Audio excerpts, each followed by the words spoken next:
So now we are going to start our next chapter of organic chemistry, haloalkenes and haloarenes. इसमें सबसे पहले हम देखेंगे classification. तो क्लासिफिकेशन के लिए हम तीन तरह का क्लासिफिकेशन करेंगे, based on number of halogens, based on sp3 hybridization and based on sp2 hybridization. Based on number of halogen हम कैसे क्लासिफिकेशन कर सकते हैं? तो देखिए, अगर हम एल्केन को हैलोजन से सब्स्टिट्यूट करते हैं, एल्केन में से एक हाइड्रोजन को हैलोजन से सब्स्टिट्यूट करते हैं तो बन जाता है मोनो हेलो एल्केन। तो इसको हम नाम लिखेंगे, ये मोनो है, this is mono halo alkane. और इसमें भी एक हैलोजन है तो ये भी मोनो हेलो एल्केन है। अगर इसका आईयूपीएसी नेम लिखना है तो ये है क्लोरोमीथेन, ये है क्लोरोइथेन।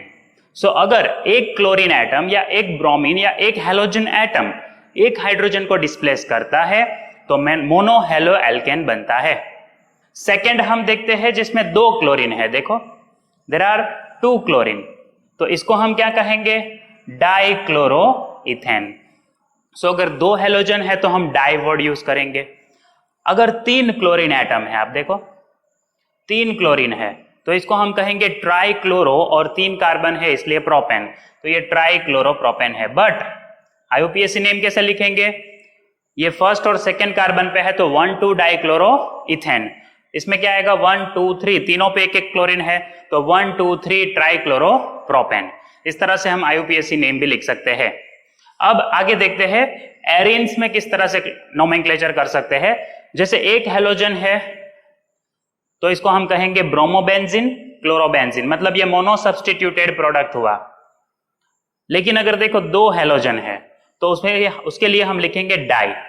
बट यहां पे ब्रोमीन अगर नेक्स्ट कार्बन पे है, एडजेसेंट कार्बन पे है, तो उसको हम क्या नाम देंगे? ऑर्थो डाइब्रोमोबेंजीन। आईयूपीएसी नेम क्या लिखेंगे? 1, 2 डाइब्रोमोबेंजीन। अगर अल्टरनेट कार्बन पे है तो इसको हम कहेंगे 1, 3 डाइब्रोमोबेंजीन या मेटा डाइब्रोमोबेंजीन, क्योंकि ये मेटा पोजीशन है। अगर एग्जैक्टली सामने होगा तो उसको कहेंगे 1, 4 डाइब्रोमोबेंजीन, या उसको कहते हैं पैरा डाइब्रोमोबेंजीन। तो ये ऑर्थो मेटा पैरा क्या है वो भी आप 11th में पढ़ के आए हो। अब नेक्स्ट देखते हैं, तीन ब्रोमीन है, देखो तो इसके लिए हम जैसा यहां पे यूज किया वैसे ट्राई वर्ड यूज करेंगे, try bromobenzene. But IUPAC name कैसे लिखेंगे? 1, 3, 4, 5। तो 1, 3 और 5 पे ब्रोमीन है तो 1, 3, 5 ट्राई ब्रोमोबेंजीन। इस तरह से हम नाम लिख सकते हैं। यहां पे कैसा नाम लिखेंगे? देखो 1, 2, 3, 4, 5, 6। 1, 2 और 4 पे हैलोजन है तो 1, 2, 4 ट्राइक्लोरोबेंजीन। तो इस तरह से आपको आईयूपीएसी नोमेनक्लेचर भी समझ में आना चाहिए। अब देखते हैं नेक्स्ट, sp3 हाइब्रिडाइजेशन वाले कंपाउंड्स कैसे। तो जो ब्रोमीन कार्बन से अटैच्ड है वो कार्बन में sp3 हाइब्रिडाइजेशन है। यहां पे भी जो ब्रोमीन कार्बन पे अटैच्ड है उस पे भी sp3 हाइब्रिडाइजेशन है। ये ब्रोमीन जो कार्बन से अटैच्ड है वो भी sp3 हाइब्रिडाइज्ड है। तो ये सारे कंपाउंड sp3 हाइब्रिडाइज्ड है। बट ये कार्बन जो अल्फा कार्बन है वो सिर्फ एक कार्बन के साथ डायरेक्ट कांटेक्ट में है, तो इसको हम कहते हैं प्राइमरी कंपाउंड। ये प्राइमरी कंपाउंड है। लेकिन अगर जो कार्बन ब्रोमीन से अटैच्ड है, मतलब जो अल्फा कार्बन है वो दो कार्बन के साथ अटैच्ड है, देखो it is attached to 2 carbons, then it is called secondary. इसको हम सेकेंडरी या 2 डिग्री ऐसा बोल सकते हैं। तो 2 डिग्री हैलाइड है ये।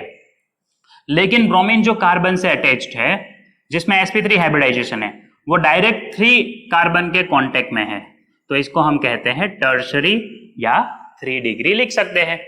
तो इस तरह से sp3 कार्बन वाले कंपाउंड को प्राइमरी, सेकेंडरी और टर्शरी इस तरह से भी क्लासिफाई कर सकते हैं। अब देखते हैं कुछ एग्जांपल्स दूसरे। जैसे यहां बेंजीन पे CH2 है फिर क्लोरीन अटैच्ड है तो इसको बेंजाइलिक सब्सटेंस कहते हैं। बेंजाइलिक सब्सटेंस, जिसमें इसका नाम क्या है? इसका नाम बेंजाइल क्लोराइड।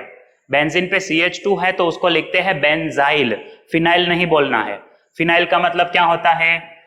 सिर्फ इस तरह से है और यहां से एक हाइड्रोजन चला गया, मतलब यहां पे एक वैकेंसी है तो C6H5 ऐसा होगा, है ना। यहां पे मान लो क्लोरीन है वो हम रिमूव कर दें तो फिनाइल कैटायन बनेगा।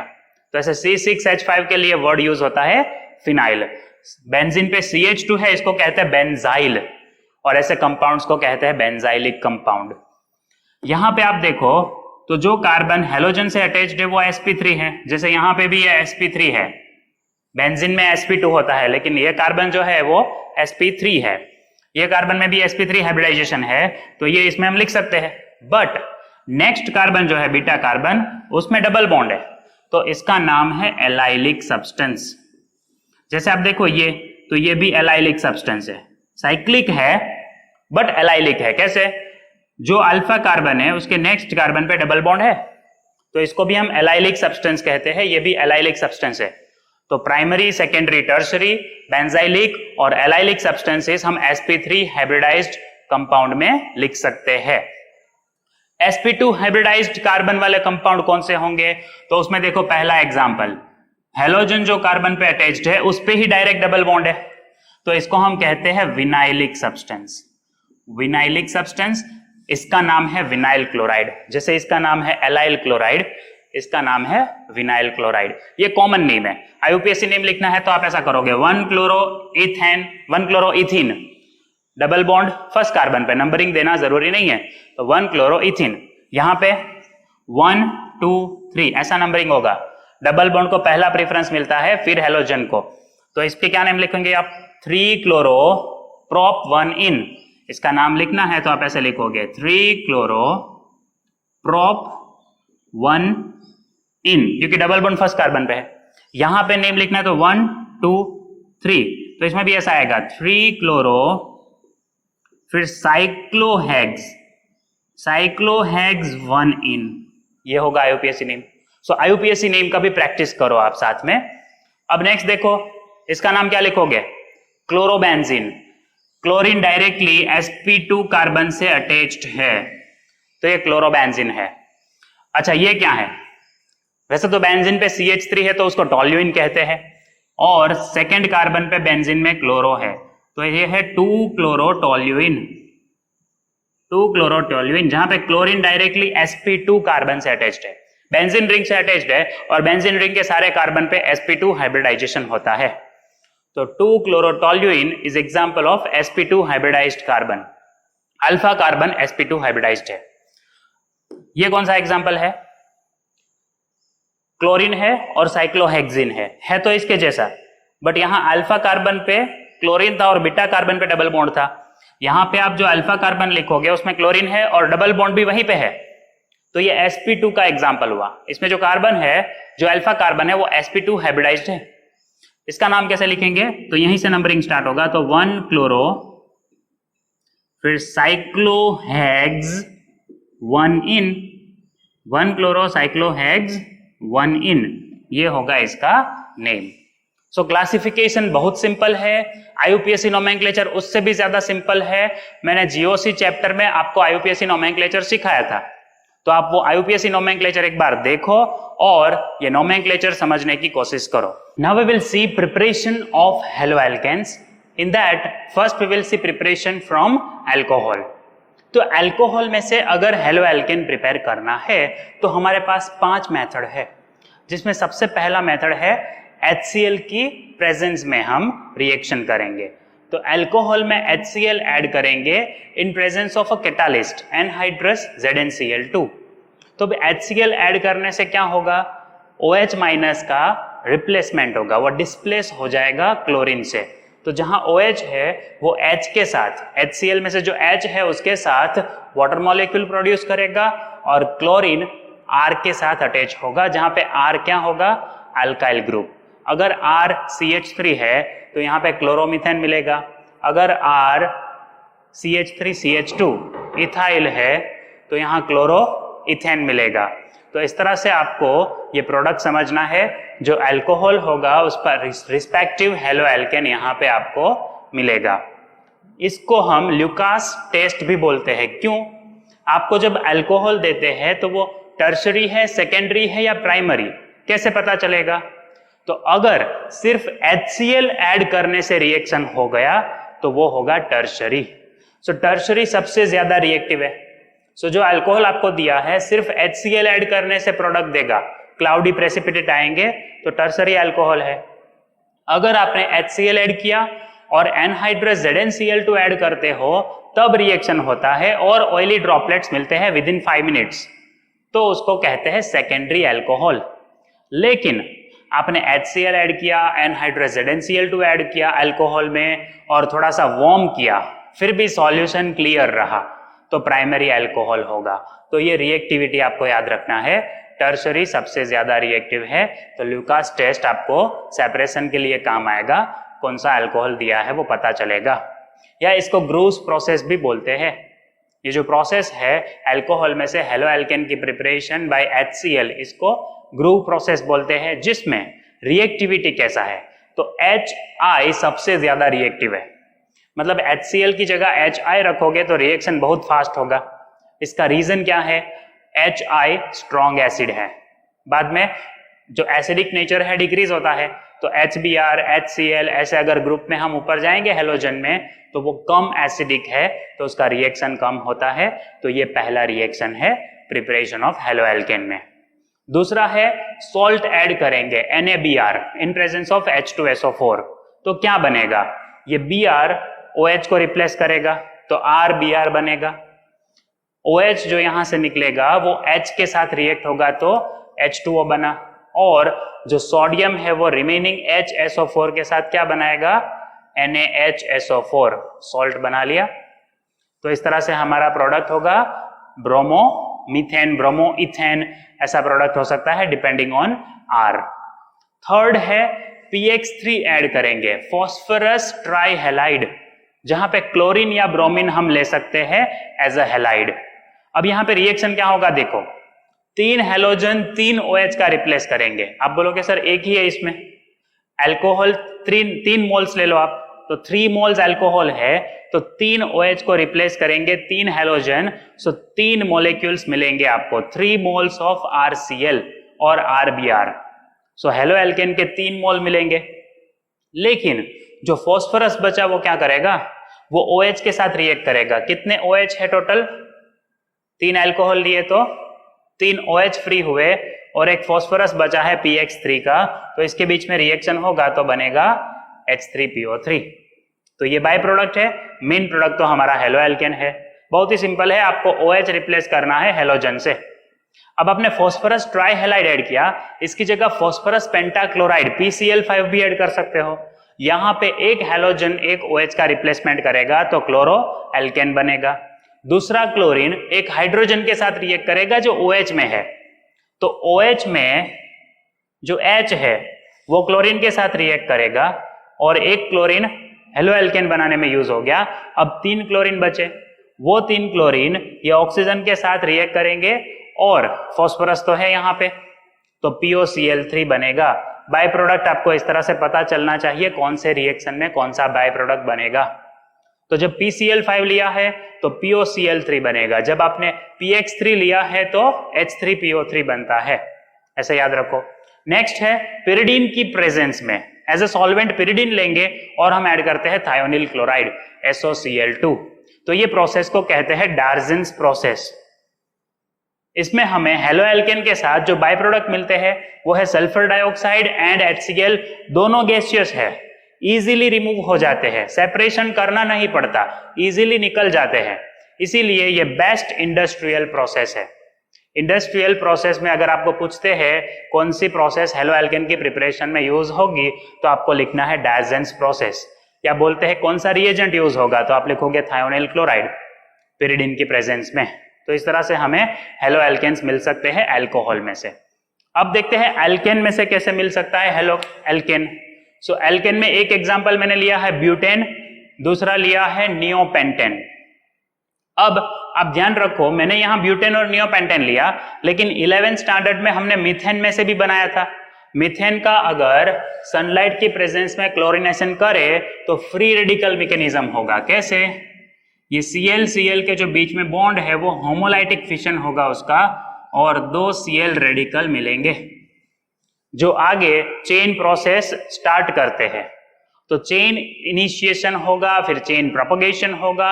ये जो मेथड है वो फ्री रेडिकल मैकेनिज्म है।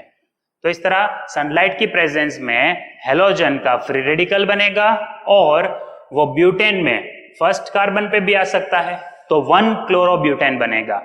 आपको इसका नाम लिखना है तो क्या लिख सकते हो, 1 क्लोरोब्यूटेन।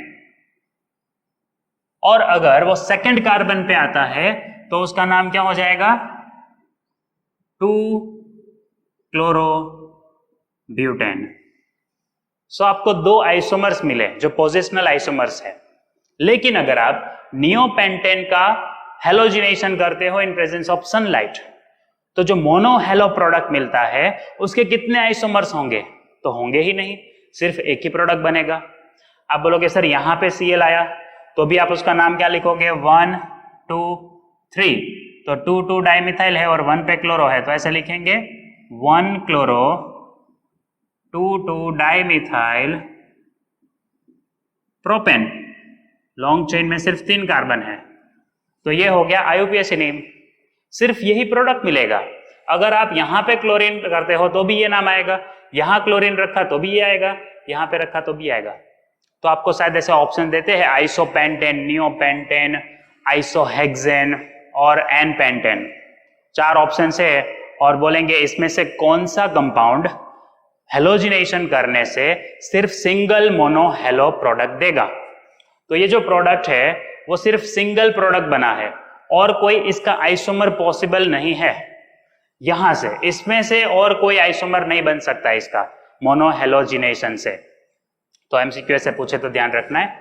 नेक्स्ट है हुंसडिकर रिएक्शन। अब ये क्या है, तो जब सिल्वर इथेनॉइड का रिएक्शन ब्रोमीन के साथ होगा तो एक ब्रोमीन Ag के साथ रिएक्ट होगा तो AgBr बनेगा, और एक ब्रोमीन CH3 के साथ रिएक्ट होगा तो CH3Br होगा हमारा मेन प्रोडक्ट ब्रोमोमीथेन।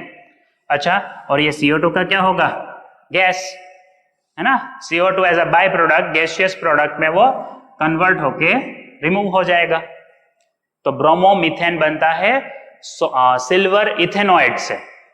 अगर आपने यहां सिल्वर प्रोपेनॉइड रखा तो इथेन मिलेगा, ब्रोमो इथेन। सो एक कार्बन कम हो गया, इसको डिकार्बोक्सिलेशन भी बोल सकते हैं। बट याद रखना ये रिएक्शन होगा इन प्रेजेंस ऑफ CCl4, मतलब ए प्रोटिक सॉल्वेंट लेना है तो रिएक्शन होगा। तो हुंसडिकर रिएक्शन याद रखो। नेक्स्ट है फिंकलस्टेन रिएक्शन। ये भी ए प्रोटिक सॉल्वेंट की प्रेजेंस में ही होगा, वरना नहीं होगा। देखो सोडियम आयोडाइड ऐड करते हैं हेलो एल्केन में, जहां पे हेलोजन होगा क्लोरीन या ब्रोमीन, तो आयोडाइड क्लोरीन या ब्रोमीन, क्लोराइड या ब्रोमाइड का करेगा डिस्प्लेसमेंट, तो हमें आयोडो एल्केन मिलेगा। अगर क्लोरोमीथेन है तो आयोडोमीथेन, क्लोरोइथेन है तो आयोडोइथेन, ऐसे प्रोडक्ट मिलेंगे। आर आपको समझना है अल्काइल ग्रुप। यहां पे acetone as a protic solvent use करना पड़ता है, तो ये रिएक्शन होगा। अब आपको शायद क्वेश्चन होगा कि ये क्यों हमने किया, डायरेक्ट भी तो हम मीथेन में से आयोडोमीथेन बना सकते हैं, तो वो रिवर्सिबल प्रोसेस है, इसलिए हमें क्या करना पड़ता है, हैलोजन एक्सचेंज। तो फिंकलस्टेन रिएक्शन को हैलोजन एक्सचेंज रिएक्शन भी कहते हैं, ये याद रखो।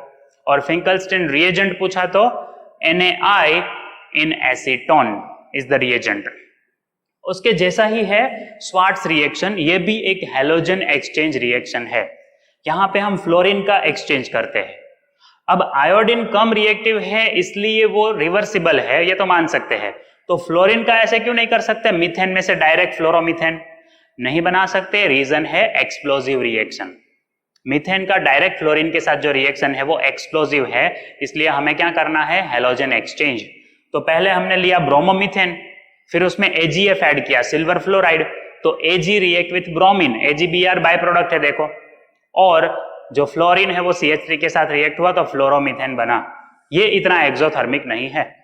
और यहाँ पे जो रिएजेंट है वो AgF लिया, इसकी जगह आप Hg2F2 ले सकते हो, COF2 ले सकते हो, SbF3 ले सकते हो। ये सब स्वार्ट्ज रिएक्शन में यूज होते हैं और इसको कहते हैं स्वार्ट्ज रिएजेंट। तो स्वार्ट्ज रिएक्शन भी हैलोजन एक्सचेंज रिएक्शन है, फिंकलस्टेन रिएक्शन भी हैलोजन एक्सचेंज रिएक्शन है। तो ये रिएक्शंस आप एक बार देखो और इसको याद रखो। अब हम देखते हैं कि एल्किन में से किस तरह से हेलो एल्किन बन सकता है। उसके लिए हम सिंपली HBr ऐड करते हैं या HCl ऐड करते हैं, मतलब हाइड्रोजन हैलाइड ऐड करते हैं एल्किन में। सो अगर हमारे पास इथीन है तो एक कार्बन पे हाइड्रोजन अटैच होगा और एक कार्बन पे ब्रोमीन अटैच होगा, तो इस तरह से ब्रोमो इथेन मिलेगा। तो ये बात हुई सिमेट्रिकल एल्कीन की। अगर एसिमेट्रिक एल्कीन है तो क्या होगा, तो उसमें जब हम HBr ऐड करेंगे तो जो कार्बन पे ज्यादा हाइड्रोजन है वहां हाइड्रोजन अटैच होगा और जो कार्बन पे कम हाइड्रोजन है वहां ब्रोमीन अटैच होगा। इसे कहते हैं Markovnikov addition. Hydrogen will attach to the carbon having more hydrogen, so that we get more alkyl groups in our product. More alkyl groups product is preferred. So 2-bromopropane will be major product. As a minor product, 1-bromopropane also forms. वो भी बनेगा लेकिन वो कम होगा, minor amount में होगा। 2-bromopropane कैसा होगा, ज्यादा अमाउंट में होगा। अब देखते हैं प्रोपिन का हम HBr के साथ रिएक्शन कराएंगे, लेकिन पैरोक्साइड की प्रेजेंस में हम बेंजोइल पैरोक्साइड यूज कर सकते हैं। तो अगर पैरोक्साइड की प्रेजेंस में करेंगे रिएक्शन तो हाइड्रोजन कम हाइड्रोजन वाले कार्बन पे जाएगा और ब्रोमीन ज्यादा हाइड्रोजन वाले कार्बन पे जाएगा। सो यहाँ पे हमें 1-bromopropane as a major product मिलेगा और 2-bromopropane यहाँ पे माइनर प्रोडक्ट होगा। इसे कहते हैं एंटी मार्कोनिकॉफ एडिशन और खास इफेक्ट और पैरोक्साइड इफेक्ट। तो याद रखिए मार्कोनिकॉफ रूल क्या है कि ज्यादा अल्काइल प्रोडक्ट मिलना चाहिए जब एसिमेट्रिक अनसैचुरेटेड हाइड्रोकार्बन में आप एडिशन करते हो हाइड्रोजन हैलाइड का।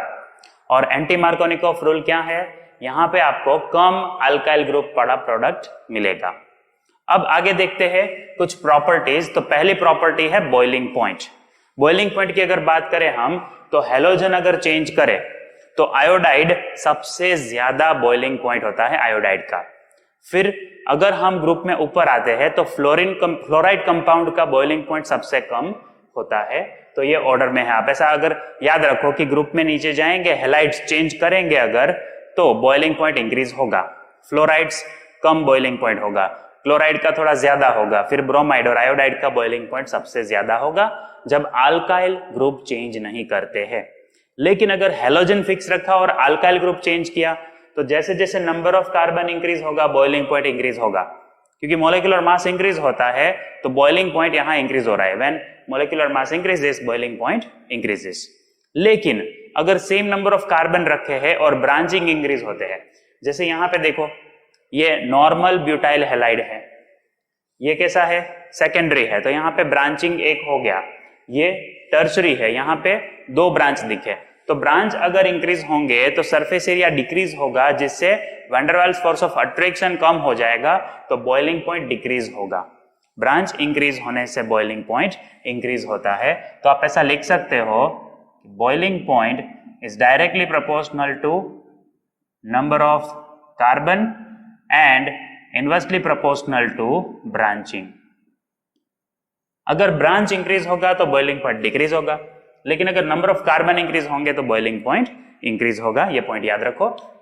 बॉन्ड स्ट्रेंथ की बात करें तो कार्बन और फ्लोरीन के बीच में जो बॉन्ड लेंथ है बहुत कम है, बहुत छोटी बॉन्ड लेंथ है, तो इसकी वजह से स्ट्रेंथ सबसे ज्यादा होगा। Bond strength is inversely proportional to bond length. तो यहाँ फ्लोरीन बहुत छोटा है और इलेक्ट्रोनेगेटिविटी बहुत ज्यादा है, तो स्ट्रांगली कार्बन को पकड़ के रखता है। बहुत छोटा बॉन्ड है तो इसका बॉन्ड स्ट्रेंथ ज्यादा है। ग्रुप में नीचे जाएंगे तो साइज इंक्रीज होता है, बॉन्ड लेंथ इंक्रीज होता है, इसकी वजह से बॉन्ड स्ट्रेंथ डिक्रीज होता है। अब बात करें अगर पोलैरिटी की, तो पोलैरिटी भी अगर ग्रुप में नीचे जाएंगे तो डिक्रीज होगा, क्योंकि इलेक्ट्रोनेगेटिविटी डिक्रीज होता है। लेकिन CH3Cl का पोलैरिटी CH3F की कंपेयर में थोड़ा ज्यादा है, इसलिए ऑर्डर याद रखना है आपको। CH3Cl फिर CH3F लिखोगे, फिर डिक्रीजिंग ऑर्डर में ब्रोमीन आयोडीन लिखोगे। तो यहाँ पे कुछ गलत नहीं लिखा है, याद रखना है आपको कि लिखा है ऐसा कि डिक्रीजिंग है, बट फ्लोरीन की कंपेयर में, फ्लोराइड के कंपेयर में क्लोराइड का पोलैरिटी थोड़ा ज्यादा है। नेक्स्ट है डेंसिटी।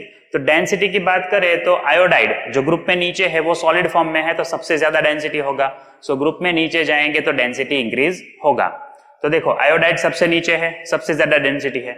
अब ग्रुप में ऊपर आओगे तो डेंसिटी डिक्रीज हुआ, तो फ्लोराइड का डेंसिटी सबसे कम, फिर क्लोराइड, ब्रोमाइड, आयोडाइड, ऐसे डेंसिटी इंक्रीज होता है। अब हम देखेंगे कुछ केमिकल प्रॉपर्टीज ऑफ हेलोएल्केन, जिसमें सबसे पहला प्रॉपर्टी है nucleophilic reactions. Haloalkanes nucleophilic substitution reaction देते हैं, जिसको आप समझो इस तरह से कि हेलो एल्केन में जो कार्बन और हेलोजन के बीच में बॉन्ड है वो थोड़ा पोलर है। उसका रीजन है हेलोजन का इलेक्ट्रोनेगेटिविटी कार्बन से ज्यादा है, तो वो स्लाइटली नेगेटिव होगा पार्शियली और कार्बन पार्शियली पॉजिटिव होगा।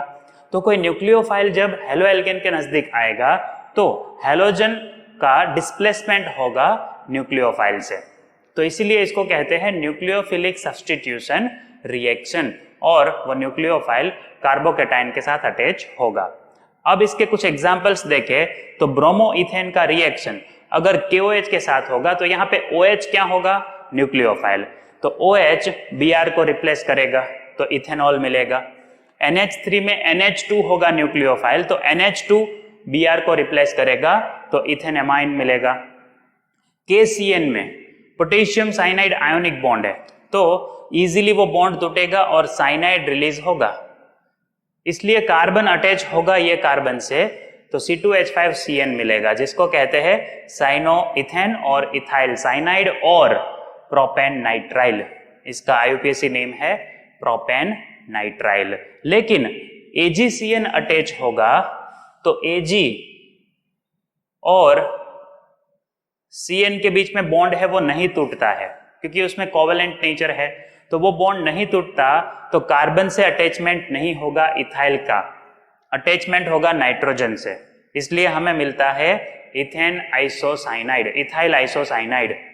याद रखो KCN में बॉन्ड टूट जाता है पोटेशियम और साइनाइड के बीच में, इसलिए कार्बन से अटैचमेंट होता है, बट AgCN में Ag और साइनाइड के बीच में जो बॉन्ड है वो नहीं टूटता, इसलिए नाइट्रोजन से अटैचमेंट होगा और आइसोसाइनाइड मिलेगा।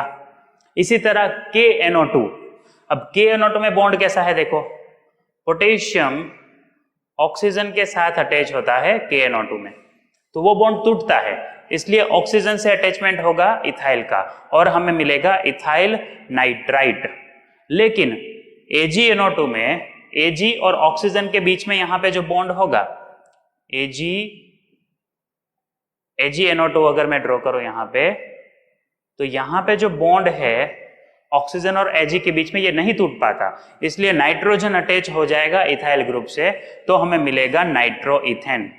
सो ये दोनों में अटैचमेंट डिफरेंट है, यहाँ ऑक्सीजन डायरेक्टली अटैच है, यहाँ पर नाइट्रोजन डायरेक्टली अटैच है कार्बन से, तो ये इथाइल नाइट्राइट है जो KNO2 में से मिलता है, और ये नाइट्रोइथेन है जो AgNO2 में से मिलता है।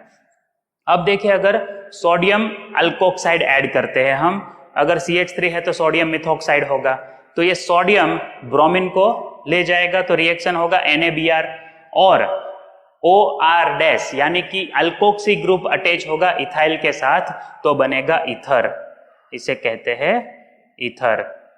अभी R- जो भी अल्काइल ग्रुप होगा उसके हिसाब से आप इसका IUPAC नेम लिख सकते हो। अगर रिएक्शन होता है सोडियम इथाइनाइड से तो क्या बनेगा, C2H5, Br अलग हो जाएगा C2H5 से, तो ये Br सोडियम के साथ रिएक्ट करेगा, सो NaBr will be by product and C triple bond CH attach हो जाएगा इथाइल से। तो यहाँ पे देखो चार कार्बन हो गए टोटल और ट्रिपल बॉन्ड है, तो इसका नाम आएगा ब्यूट-1 आइन। अगर इसका नाम लिखना है आपको तो ऐसे लिख सकते हो ब्यूट-1 आइन, मतलब ब्यूटाइन बन गया। नेक्स्ट है सिल्वर है इथेनोएट के साथ, अगर यहाँ पे R अगर CH3 है तो CH3COOAg, इसको कहेंगे सिल्वर इथेनोएट। बट अभी R- क्या है नहीं पता, it can B ethyl propyl butyl, तो हम ऐसा बोल सकते हैं कार्बोक्सिलेट आयन है, सिल्वर कार्बोक्सिलेट, तो AgBr के साथ रिएक्ट करेगा तो AgBr बना और ये ऑक्सीजन के साथ इथाइल ग्रुप अटैच होगा। देखो अटैचमेंट इथाइल का ऑक्सीजन के साथ है, ये याद रखो, तो इसको कहेंगे इथाइल कार्बोक्सिलेट। अगर R-CH3 है तो इथाइल इथेनोएट, इस तरह से IUPAC नेम लिख सकते हैं। अब हमने ये जो न्यूक्लियोफिलिक सब्स्टिट्यूशन रिएक्शन देखे वो एक्चुअली 2 टाइप के होते हैं, SN2 SN1। नाम से पता चलेगा न्यूक्लियोफिलिक सब्स्टिट्यूशन बायमोलेक्युलर रिएक्शन, तो ये बायमोलेक्युलर रिएक्शन है, मतलब ये सिंगल स्टेप में होगा और इसका जो स्टेप है स्लो स्टेप वही है सिंगल स्टेप उसका, उसमें 2 मॉलिक्यूल है, इसलिए इसको कहते हैं bimolecular reaction. But SN1 reaction 2 step में होता है, जिसमें स्लो स्टेप में कितने मॉलिक्यूल है, सिर्फ 1, तो इसको यूनिमोलेक्युलर रिएक्शन कहते हैं, इसलिए लिखा है SN1। बायोमोलिकुलर है तो लिखा है SN2। अब एक एग्जांपल से समझते हैं।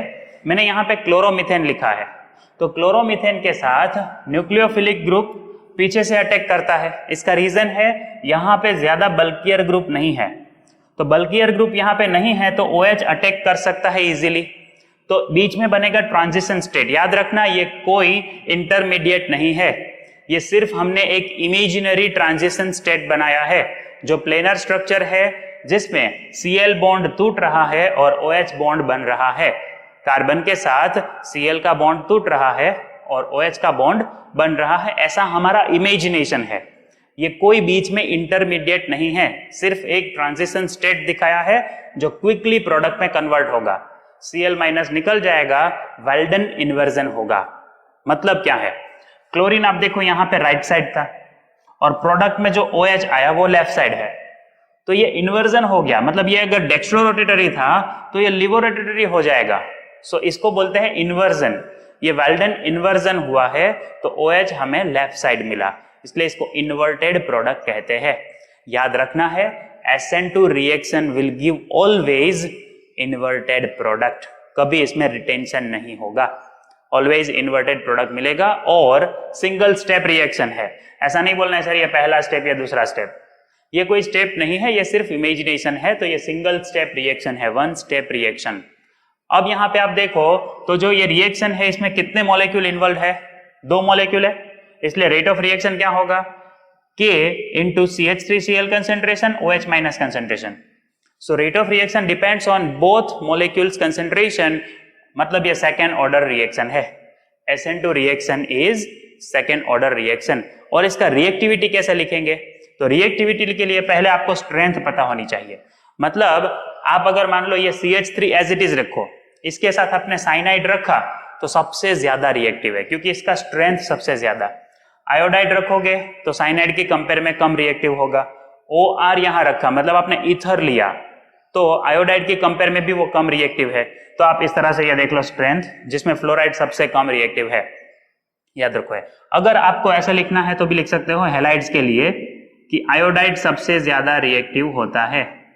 फिर अगर आप ऐसे जाओगे तो रिएक्टिविटी डिक्रीज होता है, ये भी याद रखो। फ्लोराइड्स सबसे कम रिएक्टिव है SN2 SN1 दोनों में, ठीक है, दोनों में फ्लोराइड का रिएक्टिविटी कम, आयोडाइड सबसे ज्यादा रिएक्टिव है। अब कुछ रिएक्टिविटी ऑर्डर्स देखो तो बेंजाइल हैलाइड सबसे ज्यादा रिएक्टिव है SN2 रिएक्शन में, क्योंकि इसमें बेंजाइल का स्टेरिक हिंड्रेंस होता है। बाद में आएगा एलाइल हैलाइड, एलाइल हैलाइड के बाद है नॉर्मल CH3HCA, सबसे ज्यादा रिएक्टिव है प्राइमरी सेकेंडरी टर्सरी की कंपेयर में। तो जैसे जैसे बल्की ग्रुप इंक्रीज होगा वैसे वैसे मॉलिक्यूल पीछे से नहीं आ सकता। उसका रीजन क्या है, मॉलिक्यूल यहां से नहीं आ सकता, उसका रीजन ये है कि इसका स्टेरिक हिंड्रेंस ज्यादा होगा। आप बोलोगे सर यहाँ पे आपने बोला बेंजाइलिक हैलाइड में भी स्टेरिक हिंड्रेंस है, बट CH2 है मतलब ये भी प्राइमरी है और यहाँ रेजोनेंस होता है, उसकी वजह से ये ज्यादा रिएक्ट करता है। अब बात करते हैं आगे SN1 रिएक्शन। तो इसमें यूनिमोलिकुलर 2 स्टेप रिएक्शन है। ये कैसे देखो, पहला स्टेप स्लो स्टेप है जिसमें सिर्फ एक मॉलिक्यूल है, तो रेट ऑफ रिएक्शन सिर्फ वो मॉलिक्यूल के कंसेंट्रेशन पर डिपेंड करे, मतलब ये फर्स्ट ऑर्डर रिएक्शन है और यूनिमोलिकुलर है। फर्स्ट स्टेप जो है स्लो स्टेप, वो एक इंटरमीडिएट देता है जो प्लेनर है और यहाँ पे कार्बन का हाइब्रिडाइजेशन है sp2। हाइब्रिडाइजेशन भी आप समझो, sp3 में से sp2 हो गया। अब ये कार्बोकेटाइन प्लेनर है तो जब न्यूक्लियोफाइल आएगा तो वो किसी भी तरफ से अटैक हो सकता है। ये न्यूक्लियोफाइल का अटैक किसी भी तरफ से हो सकता है, मतलब रेसिमाइजेशन होगा। कैसे, वो 50% D प्रोडक्ट और 50% L प्रोडक्ट देगा, जिसको एक दूसरे के एनेंटियोमर कहते हैं। तो अगर OH राइट साइड से अटैच होगा तो इसको हम रिटेंशन कहेंगे और रिटेन प्रोडक्ट मिलेगा। लेकिन अगर OH लेफ्ट साइड से अटैच होगा तो इन्वर्टेड प्रोडक्ट मिलेगा, जिसको हम इन्वर्जन कहते हैं। दोनों 50-50% मिलेंगे तो वो मिक्सचर को कहते हैं रेसमिक मिक्सचर, और ये दोनों एक दूसरे के एनेंटियोमर्स है। तो ये सारे वर्ड्स याद रखो कि रेसमाइजेशन होता है, रेसमिक मिक्सचर मिलते हैं जिसमें वो दोनों एक दूसरे के एनेंटियोमर्स है, इक्वल प्रोपोर्शन में मिलते हैं प्रोडक्ट्स। अब यहाँ पे रिएक्टिविटी कैसे लर्न करोगे, तो रिएक्टिविटी वैसे आप इसका उल्टा कर सकते हो कि टर्शरी यहाँ सबसे ज्यादा स्टेबल है, फिर सेकेंडरी, फिर प्राइमरी, और मिथाइल में SN1 रिएक्शन नहीं होगा क्योंकि वो SN2 देगा। ठीक है, टर्शरी SN2 नहीं देता तो SN1 देगा। रीजन क्या है? बल्की ग्रुप है। देखो टर्शरी ग्रुप कैसा है, ये कार्बन के ऊपर तीनों CH3 है, मतलब ये बल्की है ना, तो पीछे से OH नहीं आ सकता, मतलब यहाँ पे SN2 रिएक्शन नहीं हो सकता। तो पहले क्लोरीन को लीव करना होगा, फिर OH आएगा। तो एक नेगेटिव आयन जब जाएगा तब एक न्यूक्लियोफाइल आ सकता है। तो इसको SN1 रिएक्शन कहते हैं, 2 स्टेप में होता है। तो टर्शरी सबसे ज्यादा देगा SN1 रिएक्शन, उसके बाद है बेंजाइल, फिर एलाइड, फिर सेकेंडरी, प्राइमरी और मिथाइल है रिएक्टिविटी ऑर्डर में। तो लर्न करो आप ये SN2 SN1 बहुत ही इंपॉर्टेंट है MCQ के लिए भी, और थ्योरी एग्जाम की अगर आप प्रिपरेशन करते हो तो उसके लिए भी ये दोनों रिएक्शंस आपको एज अ डिफरेंस लर्न करो तो बहुत ही इजी हो जाएगा। तो अब हम देखेंगे एलिमिनेशन रिएक्शन, जिसको डिहाइड्रोहैलोजिनेशन रिएक्शन भी कहते हैं, या इसका दूसरा नाम है बीटा एलिमिनेशन रिएक्शन। क्योंकि जब हम अल्कोहलिक KOH ऐड करते हैं हेलो एल्केन में, तो जो कार्बन से ब्रोमीन निकलता है वो कार्बन को हम जनरली क्या नाम देते हैं? अल्फा। तो उसके साथ हाइड्रोजन कहां से निकलेगा? हाइड्रोजन उसके बीटा कार्बन से निकलेगा। तो हमारे पास देखो यहाँ पे 2 बीटा कार्बन है, ये 2 बीटा कार्बन से। अब ये 2 बीटा कार्बन में से हाइड्रोजन कहां से निकलेगा? तो उसके लिए आपको पता होना चाहिए सेटजेफ रूल। वैसे नाम इसका जेटजेफ है, लेकिन हम इसको प्रोनाउंस करते हैं सेटजेफ रूल। तो सेटजेफ रूल क्या है? When we are removing halogen, with halogen hydrogen should be removed from the carbon having less number of hydrogen। मतलब जो कार्बन पे कम हाइड्रोजन है वहां से हाइड्रोजन रिलीज करो। या इस रूल को हम ऐसे भी बोल सकते हैं कि जब डिहाइड्रोहैलोजिनेशन होता है तब हाइड्रोजन इस तरह से निकालो कि मैक्सिमम अल्काइल प्रोडक्ट मिले। जैसे आप देखो यहाँ पे अगर हाइड्रोजन यहाँ से निकालेंगे तो ये जो अल्काइल ग्रुप है CH3 वो CH2 में कन्वर्ट हो जाएगा, तो वो मेजर प्रोडक्ट नहीं होगा। मेजर प्रोडक्ट वो होगा जब अंदर वाला जो हाइड्रोजन है, जिसपे जो कार्बन पे कम हाइड्रोजन है, वो हाइड्रोजन आप निकालो तो आपके पास प्रोडक्ट में देखो 2 मिथाइल ग्रुप है। सो आपका प्रोडक्ट ऐसा होना चाहिए जिसमें ज्यादा मिथाइल ग्रुप हो। सो अब आप समझिए कि एलिमिनेशन रिएक्शन में हम क्या करते हैं? एलिमिनेशन करते हैं। किसका? हाइड्रोजन और हैलोजन का एलिमिनेशन करते हैं, इसीलिए इसका नाम है डिहाइड्रोहैलोजिनेशन। एग्जाम्पल देखो, मैंने यहाँ पे 2 ब्रोमोब्यूटेन लिया है, सेकेंड कार्बन पे ब्रोमीन है तो 2 ब्रोमोब्यूटेन है। अब 2 ब्रोमोब्यूटेन में से अगर ये ब्रोमीन निकल गया, किसके साथ गया? तो हमने KOH ऐड किया है तो उसमें K पोटेशियम के साथ ब्रोमीन गया तो KBr रिलीज हुआ। अब अल्कोहलिक KOH में बचता है OH, तो OH के साथ कौन जाएगा? बीटा कार्बन से हाइड्रोजन जाएगा, मतलब ये वाला। ये नहीं जाएगा क्योंकि हमें मिथाइल प्रोडक्ट ज्यादा चाहिए। सो मिथाइल ज्यादा चाहिए, वो होगा हमारा मेजर प्रोडक्ट। तो ये जो मिल रहा है वो मेजर प्रोडक्ट है। ऐसा नहीं है कि आपको ब्यूट 1 इन नहीं मिलेगा। अभी आपको but 2 ene as a major product मिला तो माइनर प्रोडक्ट होगा वो। ब्यूट 1 इन भी बनेगा, मतलब डबल बॉन्ड यहां पे भी होगा। जब अगर हाइड्रोजन यहां से गया तो वो माइनर प्रोडक्ट होगा। तो याद रखिए सेटजेफ रूल के हिसाब से ब्यूट 2 इन मेजर प्रोडक्ट है, ब्यूट 1 इन माइनर प्रोडक्ट है। लेकिन ये रूल तभी एप्लीकेबल है जब हमारे पास इस तरह की कंडीशन है कि 2 बीटा कार्बन है। अगर एक ही बीटा कार्बन होगा, जैसे इसकी जगह मेरे पास है 1 ब्रोमोप्रोपेन, ये मैं इतना हटा दूं 1 ब्रोमोप्रोपेन, सो कंपलसरी वो बीटा कार्बन है वहीं से हाइड्रोजन जाएगा, तो प्रोप 1 इन ही बनेगा। तो ऐसे याद रखना है, जब इस तरह की कंडीशन है कि जहां पे 2 बीटा कार्बन अवेलेबल है तब हम सेटजेफ रूल अप्लाई करेंगे। नेक्स्ट क्वेश्चन आपका हो सकता है, सर अल्कोहलिक क्यों यूज किया? क्योंकि यहां पे अगर आप एक्वियस KOH ऐड करोगे तो ये पोटेशियम के साथ ब्रोमाइड रिलीज होगा और OH खुद वहां अटैच हो जाएगा, मतलब आपको यहां पे प्रोडक्ट मिलेगा ब्यूटेन टूओल, अल्कोहल मिलेगा। इसलिए प्रोडक्ट में आपको अल्कोहल ना मिले इसलिए हमने पहले से ही अल्कोहल ऐड कर दिया, जिससे आपको प्रोडक्ट में अल्कोहल नहीं मिलेगा। सो एक्वियस KOH नहीं लेना है अगर आपको एलिमिनेशन रिएक्शन करना है। क्या लेना होगा? Alcoholic KOH। अभी अल्कोहलिक KOH का मतलब है एक टेस्ट ट्यूब में आपको इथेनॉल लेना है, उसमें KOH ऐड करना है और वो सॉल्यूशन को आप ऐड करोगे 2-ब्रोमोब्यूटेन में तो आपको ब्यूटूइन मिलेगा। ये हुआ एलिमिनेशन रिएक्शन। अब ये रिएक्शन का ऑर्डर भी समझ लो, टर्सरी सबसे ज्यादा रिएक्शन देगा, फिर सेकेंडरी और फिर प्राइमरी। तो order is written, ease of dehydrohalogenation का मतलब क्या है, सबसे इजीली किसमें होगा, टर्सरी में सबसे इजीली होगा, सेकेंडरी में कम, प्राइमरी में बहुत कम होगा एलिमिनेशन रिएक्शन। अब आगे देखते हैं नेक्स्ट प्रोसेस, एलिमिनेशन के बाद है रिडक्शन। तो रिडक्शन के लिए हम ऐड करते हैं हाइड्रोजन। क्या ऐड करते हैं, हाइड्रोजन, या क्या ऐड करते हैं, HI। ये दोनों रिएजेंट है, but in presence of some reagent catalyst like nickel के प्रेजेंस में होगा या रेड फॉस्फोरस की प्रेजेंस में होगा तो इजीली रिडक्शन होगा। तो addition of hydrogen in presence of nickel और addition of HI in presence of red phosphorus will do reduction of haloalkane. जैसे मेरे पास ब्रोमो इथेन है तो ये ब्रोमीन H के साथ रिलीज होगा, क्या मिलेगा, HBr, तो वो तो बाय प्रोडक्ट है, बट एक H C2H5 के साथ कंबाइन होके देगा C2H6 जिसको हम कह सकते हैं इथेन। ये जो मिला वो क्या है, इथेन है। ठीक है, तो हो गया, हाइड्रोजन का एडिशन हुआ, मतलब क्या हुआ, ये रिडक्शन। नेक्स्ट देखते हैं C2H5I, ये अगर HI के साथ रिएक्ट करेगा मतलब हाइड्रोजन आयोडाइड, तो क्या रिएक्शन होगा, देखिए ये H यहां पे अटैच हो जाएगा तो C2H6 बना और ये I इस आयोडाइड के साथ भी बनाएगा आयोडीन I2, तो ये भी रिडक्शन हुआ। नॉन मेटल को रिमूव करना और हाइड्रोजन को ऐड करना, इसको कहते हैं रिडक्शन। तो हमें C2H6 मिला जिसका नाम भी क्या लिखोगे, सेम है ना, C2H6 मतलब इथेन।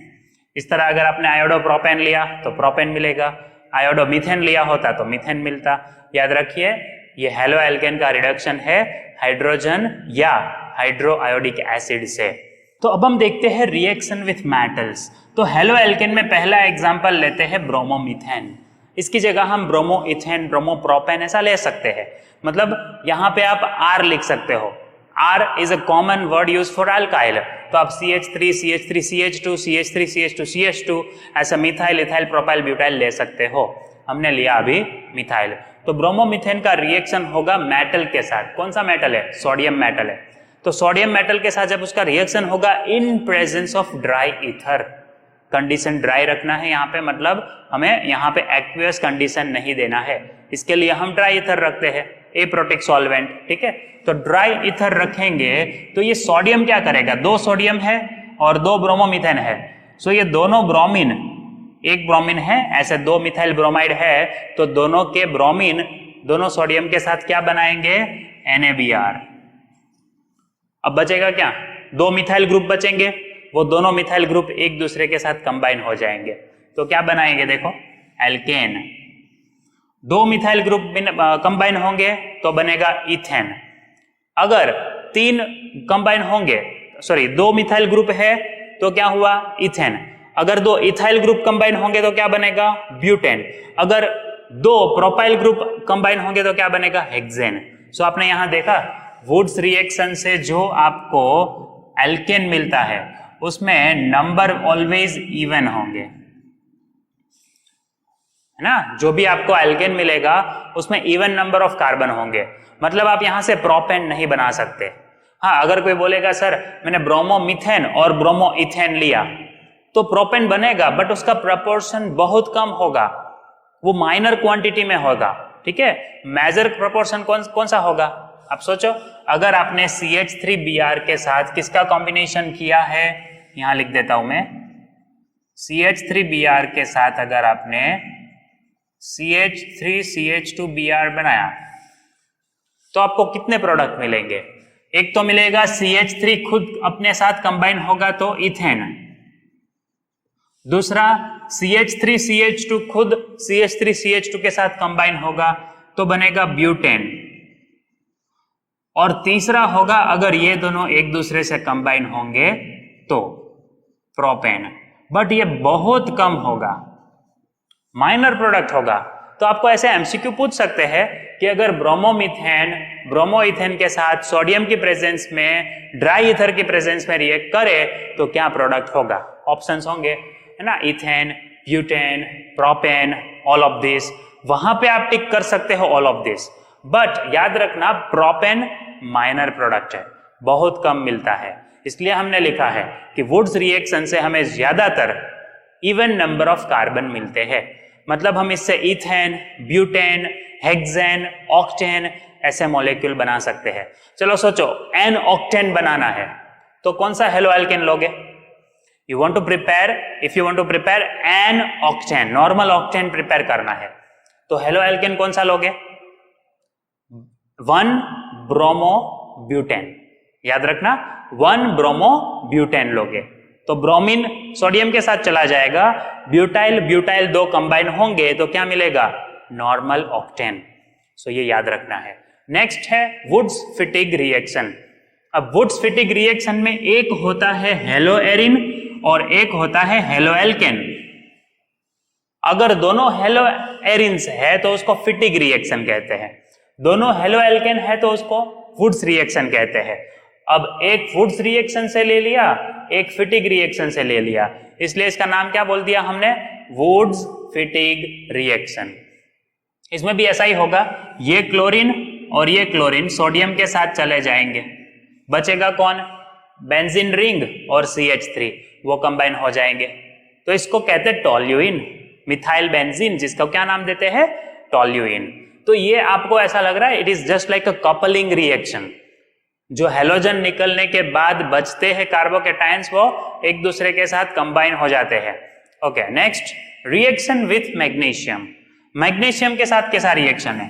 तो C2H5 पॉजिटिव होता है पार्शियली और Br होता है नेगेटिव, बट इसके बीच में जो बॉन्ड है वो मैग्नीशियम की प्रेजेंस में टूटता है जब हमने सॉल्वेंट लिया है ड्राई ईथर, और ये मैग्नीशियम यहाँ बीच में आ जाता है, मतलब कबाब में हड्डी बन जाता है ना, इथाइल और ब्रोमाइड उसके बीच में आ जाता है। सो हमें मिलता है C2H5, बीच में मैग्नीशियम आएगा और फिर ब्रोमीन। इसको कहते हैं ग्रिग्नार्ड रिएजेंट। अगर इसका नाम लिखना है तो आप ऐसे लिख सकते हो, इथाइल मैग्नीशियम ब्रोमाइड। अब ये चेंज हो सकता है, यहाँ पे C6H5 आ गया तो फिनाइल मैग्नीशियम ब्रोमाइड, Br की जगह Cl है तो इथाइल मैग्नीशियम क्लोराइड। तो इस तरह नाम बदलते हैं, बट सबका कॉमन नेम क्या है? Grignard's reagent. Alkyl magnesium halide is called Grignard's reagent, याद रखो ये। एंड लास्ट है आइसोमेरिज्म या आइसोमराइजेशन। कैसे होगा ये? हमारे पास एक रिएक्टेंट है 1 क्लोरोप्रोपेन, ये 1 क्लोरोप्रोपेन में हम ऐड करते हैं एनहाइड्रस AlCl3 और हीट करते हैं 573 केल्विन तक, तो 1 क्लोरोप्रोपेन में से 2 क्लोरोप्रोपेन बन जाता है, मतलब यहां पे आइसोमराइजेशन हुआ। देखो 1 क्लोरो से 2 क्लोरो हो गया, पोजीशन आइसोमर मिला हमको, तो इसे कहते हैं आइसोमराइजेशन। तो ये थे हेलो एल्केन के रिएक्शंस। अब हम देखेंगे हेलो एरिन्स के प्रिपरेशंस और रिएक्शन। अब हम देखते हैं प्रिपरेशन ऑफ एराइल हैलाइड। तो उसमें फर्स्ट प्रिपरेशन है फ्रॉम बेंजीन। तो बेंजीन का अगर हम क्लोरीनेशन करते हैं इन dark in presence of FeCl3 तो हमें मिलता है क्लोरोबेंजीन, और एक हाइड्रोजन जो बेंजीन रिंग से रिलीज हुआ वो Cl के साथ बनाएगा HCl। तो मेन प्रोडक्ट हमारा है क्लोरोबेंजीन। ये कब होगा वो कंडीशन याद रखो, क्लोरीन ऐड करेंगे इन प्रेजेंस ऑफ FeCl3। यहां पे आपको पता होना चाहिए मैकेनिज्म क्या है।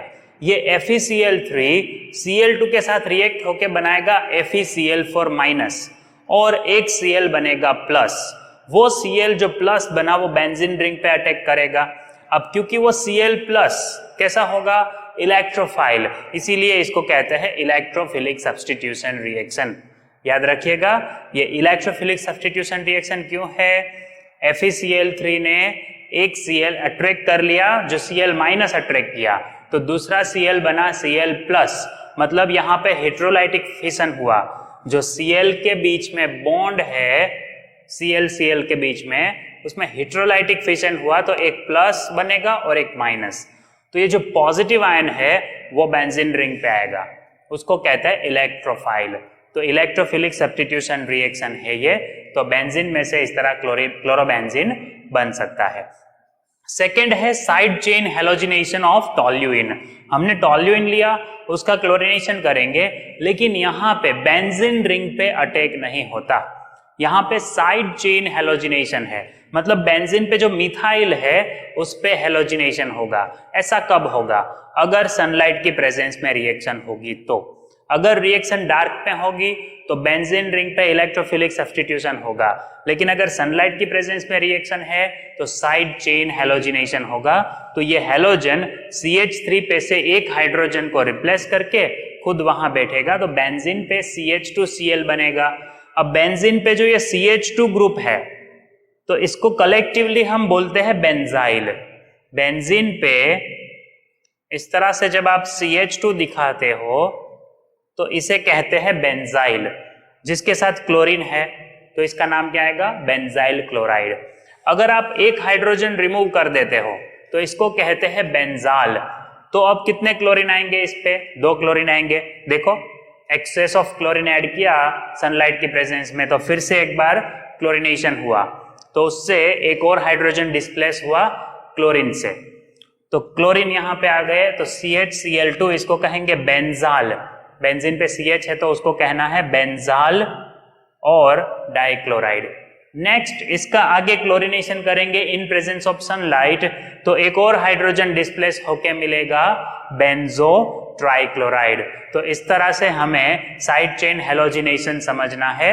इन प्रेजेंस ऑफ सनलाइट होगा तो साइड चेन हेलोजिनेशन होगा। डार्क में अगर क्लोरीनेशन करोगे इन प्रेजेंस ऑफ FeCl3 तो बेंजीन रिंग पे होगा इलेक्ट्रोफिलिक सब्स्टिट्यूशन। तो अब देखते हैं हम preparation from benzene diazonium salt. लेकिन इससे पहले यह समझना होगा कि बेंजीन डायजोनियम सॉल्ट कैसे प्रिपेयर करते हैं। सो यहां पे मैंने एक कंपाउंड दिया है, बेंजीन पे NH2 लिखा है। क्या कहते हैं इसको? इसका नाम है एनिलीन। तो जब एनिलीन का हम करते हैं डायजोटाइजेशन तो मिल जाता है बेंजीन डायजोनियम सॉल्ट। कैसे? देखो, एक टेस्ट ट्यूब में एनिलीन भरना है और दूसरी टेस्ट ट्यूब में ये मिक्सचर भरना है। ये देखो NaNO2 और HCl, इसको कहते हैं सोडियम नाइट्राइट और यह है HCl हाइड्रोक्लोरिक एसिड। तो आपको एक टेस्ट ट्यूब में NaNO2 और HCl के मिक्सचर को रखना है आइस बाथ में, क्योंकि टेम्परेचर बहुत कम है 0 to 5 डिग्री सेल्सियस। सो जब ये एनिलीन इसके साथ रिएक्ट करेगा NaNO2 प्लस HCl या मिक्सचर के साथ, तो एक्चुअली जब आप इसको मिक्स करते हो तो HNO2 बनता है, नाइट्रस एसिड। तो ये नाइट्रस एसिड के साथ एनिलीन का रिएक्शन होगा और हमें मिलेगा बेंजीन डायजोनियम क्लोराइड। वैसे BDS बोल सकते हो, BDS मतलब बेंजीन डायजोनियम सॉल्ट, बट यहाँ पे हमें पता है सॉल्ट किसका है? क्लोराइड का।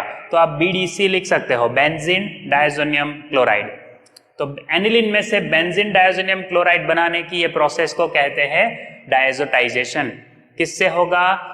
NaNO2 प्लस HCl के मिक्सचर से ये होगा और टेम्परेचर बहुत कम है 0 to 5 डिग्री सेल्सियस। तो आइस बाथ में ये रख के सॉल्यूशन दोनों हम प्रिपेयर करेंगे बेंजीन डायजोनियम क्लोराइड। अब आगे देखते हैं बेंजीन डायजोनियम क्लोराइड में से हेलोएरिन्स कैसे बनेंगे। तो बहुत ही सिंपल मेथड है, हम ले सकते हैं CuCl। CuCl का मतलब होता है cuprous chloride in presence of HCl, या ले सकते हैं CuBr in presence of HBr। तो अगर इस तरह से हम रिएक्शन करेंगे तो CuCl में जो क्लोरीन है, CuBr में जो ब्रोमीन है, वो एज ए कैटालिस्ट काम करेगा और हमें रिस्पेक्टिव हेलोजन मिलेगा। जैसे अगर CuCl HCl मिक्सचर ऐड किया तो क्लोरो ग्रुप आएगा बेंजीन पे, CuBr HBr मिक्स किया है तो ब्रोमोबेंजीन बनेगा। आपको ये नहीं सोचना है कि ये हेलोजन यहां अटैच होगा। अगर ऐसा होगा तो हर एक केस में क्लोरोबेंजीन बनेगा, ऐसा नहीं हो रहा। ये क्लोरीन ये H के साथ रिलीज होगा, मतलब यहां पे आपको प्रोडक्ट मिलेगा सब में -HCl। ये जितने भी है सब में आपको -HCl मिलेगा। साथ में दूसरा बाय प्रोडक्ट कौन सा है? देखो नाइट्रोजन, सब में कॉमन है। ये नाइट्रोजन जो है वो सब में रिलीज होगा, बट साथ में ये एक हेलाइड भी माइनस होगा। तो -HCl आप सब में करोगे, N2 भी सब में रिमूव करोगे, मेन प्रोडक्ट क्या होगा? CuCl HCl ऐड किया है तो क्लोरोबेंजीन, CuBr HBr ऐड किया है तो ब्रोमोबेंजीन। सिंपल है, यहां से ब्रोमीन ये बेंजीन रिंग पे अटैच होता है। तो अगर आपने ये रिएजेंट ऐड किए हैं तो रिएक्शन का नाम है सैंडमेयर रिएक्शन, सैंडमेयर रिएक्शन। और ये जो रिएजेंट यूज हुए इसका नाम है सैंडमेयर रिएजेंट। एमसीक्यूज के लिए बहुत ही इंपॉर्टेंट है, याद रखना। बेंजीन डाइज़ोनियम क्लोराइड में अगर आप CuCl HCl या CuCl CuBr HBr ऐड करते हो तो उसको कहते हैं सैंडमेयर रिएक्शन, और ये है सैंडमेयर रिएजेंट। लेकिन अगर हम सिर्फ CuHCl या CuHBr ऐड करते हैं और आपको क्लोरोबेंजीन या ब्रोमोबेंजीन मिल गया तो इसको क्या कहेंगे? Then this is called Gattermann reaction. और ये जो ऐड किया आपने उसको कहेंगे गैटरमैन रिएजेंट। तो याद रखना, गटरमैन नहीं, गैटरमैन रिएजेंट है ये, और ये रिएक्शन का नाम क्या है? Gattermann reaction. ये हुआ क्लोरोबेंजीन और ब्रोमोबेंजीन का प्रिपरेशन, सैंडमेयर रिएक्शन से, गैटरमैन रिएक्शन से। अब देखना है फ्लोरोबेंजीन कैसे बनेगा। देखो बेंजीन पे फ्लोरीन कैसे आएगा, तो उसके लिए हम ऐड करेंगे HBF4। सो इनिशियली क्या होगा, ये हाइड्रोजन ये हैलोजन के साथ रिमूव होगा HCl, और BF4 as it is attach हो गया नाइट्रोजन के साथ, नेगेटिव आयन। अब इसमें से BF3 रिलीज हुआ, N2 रिलीज हुआ, तो बनेगा कौन? BF3 गया, एक फ्लोरीन बचेगा, वो बेंजीन रिंग पे अटैच होगा। तो इस तरह से हमें फ्लोरोबेंजीन मिलेगा। और आयोडोबेंजीन कैसे बनेगा? तो उसके लिए हम ऐड करते हैं पोटेशियम आयोडाइड। पोटेशियम आयोडाइड करेंगे तो ये Cl पोटेशियम के साथ रिलीज हो गया, N2 रिलीज हो गया, और आयोडीन बेंजीन पे अटैच हो गया, तो बन गया आयोडोबेंजीन। तो प्रिपरेशंस हो गए क्लोरोबेंजीन, फ्लोरोबेंजीन, ब्रोमोबेंजीन और आयोडोबेंजीन के। अब देखते हैं फिनॉल में से कैसे बन सकता है हेलोएरिन। तो फिनॉल में हम ऐड करते हैं PCl5। तो PCl5 में से ये फॉस्फोरस ऑक्सीजन के साथ देगा POCl3, तो 3 क्लोरीन तो वहां पे यूज हो गए। एक हाइड्रोजन के साथ और एक क्लोरीन जाएगा, तो एक क्लोरीन यूज हो गया। तो अब 5 में से सिर्फ एक क्लोरीन बचेगा, वो क्लोरीन बेंजीन रिंग पे आ जाएगा, तो यहां पे आ गया वो, तो बन गया क्लोरोबेंजीन। फिनॉल में से क्लोरोबेंजीन, बहुत ही सिंपल प्रोसेस है, PCl5 से हम बना सकते हैं फिनॉल में से क्लोरोबेंजीन। सो अब आपको ये रिएक्शंस लर्न करने हैं। ये है preparations of haloarenes from benzene, from side chain halogenation, from benzene diazonium salt and from phenol. अब हम देखते हैं physical property of aryl halide. तो उसमें पहला फिजिकल प्रॉपर्टी देखेंगे बॉइलिंग पॉइंट। अगर जो हैलोजन एटम है उसका साइज डिक्रीज होगा तो बॉइलिंग पॉइंट भी डिक्रीज होगा। तो वो ऑर्डर मैंने यहां पे लिखा है, देखो, जिसमें benzene ring as it is है, बट हैलोजन चेंज हुआ, तो हैलोजन चेंज होगा और उसका साइज डिक्रीज होगा, तो बॉइलिंग पॉइंट डिक्रीज होगा। नेक्स्ट प्रॉपर्टी देखिए मेल्टिंग पॉइंट। तो इसमें हमने जो 2 हैलोजन अगर बेंजीन रिंग में प्रेजेंट है, मतलब डाई सब्सटीट्यूटेड हेलोएरिन का हमने कंपैरिजन किया है, तो पैरा आइसोमर का मेल्टिंग पॉइंट सबसे ज्यादा है। उसका रीजन है ये मोस्ट सिमेट्रिकल है, देखो, तो सिमेट्रिकल है इसलिए इसका मेल्टिंग पॉइंट ज्यादा है। उसके बाद आता है ऑर्थो आइसोमर और सबसे कम होता है मेटा आइसोमर। बट याद रखना, अगर यहाँ पे आयोडीन है तो मेटा आइसोमर का मेल्टिंग पॉइंट थोड़ा ज्यादा है एज कंपेयर टू ऑर्थो, जो एक्सेप्शनली है। अदरवाइज आप ये ऑर्डर याद रखोगे, ऑर्थो और मेटा के कंपेयर में पैरा आइसोमर का मेल्टिंग पॉइंट ज्यादा है। रीजन है उसका सिमेट्रिकल स्ट्रक्चर। और नेक्स्ट प्रॉपर्टी है डाइपोल मोमेंट। तो क्लोरोबेंजीन का डाइपोल मोमेंट मैंने लिखा है C6H5, मतलब क्लोरोबेंजीन। तो क्लोरोबेंजीन का डाइपोल मोमेंट कम है as compare to cyclohexyl chloride. मतलब आपको क्या करना है, साइक्लोहेक्साइल क्लोराइड का मतलब है सिर्फ आपको 6 कार्बन रिंग दिखानी है और उसके ऊपर एक क्लोरीन दिखाओ, इसको कहते हैं साइक्लोहेक्साइल क्लोराइड। इसका डाइपोल मोमेंट ज्यादा है एज कंपेयर टू क्लोरोबेंजीन। ये मैंने दिखाया क्लोरोबेंजीन। सो डाइपोल मोमेंट साइक्लोहेक्साइल क्लोराइड का ज्यादा है। उसका रीजन है इसमें होता है रेजोनेंस, तो रेजोनेंस की वजह से इसका डाइपोल मोमेंट डिक्रीज होता है। अब देखते हैं केमिकल रिएक्शंस। तो केमिकल रिएक्शन में सबसे पहला है न्यूक्लियोफिलिक सब्स्टिट्यूशन रिएक्शन, जो बहुत कम होता है। न्यूक्लियोफिलिक सब्स्टिट्यूशन रिएक्शन के लिए जो रिएक्टिविटी है वो कम है। किसको? हेलोएरिन्स को। इसका रीजन क्या है? अगर आपको पूछ लिया, सपोज ये स्टेटमेंट टाइप क्वेश्चन में पूछा कि which of the reason is wrong, तब आपको ये 3 रीजन पता होने चाहिए। इसकी वजह से न्यूक्लियोफिलिक सब्स्टिट्यूशन कम होता है। पहला रीजन है रेजोनेंस, जो हमने पोलैरिटी में भी समझाया है ना। रेजोनेंस की वजह से क्या होता है? CX बॉन्ड, मतलब ये यहाँ पे कार्बन है, ये कार्बन का हेलोजन के साथ जो बॉन्ड बनता है उसमें पार्शियल डबल बॉन्ड कैरेक्टर है। कैसे? ये पाई बॉन्ड ऊपर शिफ्ट होता है तो उसकी वजह से यहाँ पे डबल बॉन्ड कैरेक्टरिस्टिक्स होती है। तो ये जो बॉन्ड है बहुत स्ट्रॉन्ग है, ये कार्बन और हेलोजन के बीच में जो बॉन्ड है बहुत ही स्ट्रॉन्ग है। रीजन दूसरा भी आप लिख सकते हो कि ये sp2 हाइब्रिडाइज्ड है, तो यहाँ बॉन्ड लेंथ बहुत कम है। Because of that reactivity is less. ये बॉन्ड टूटता नहीं है, अगर बॉन्ड तोड़ नहीं सकते तो रिएक्टिविटी कैसी होगी? कम होगी। तो रेजोनेंस है, CX बॉन्ड का नेचर पार्शियली डबल बॉन्ड है, sp2 हाइब्रिडाइजेशन है, बॉन्ड लेंथ कम है। ये पहला रीजन हुआ।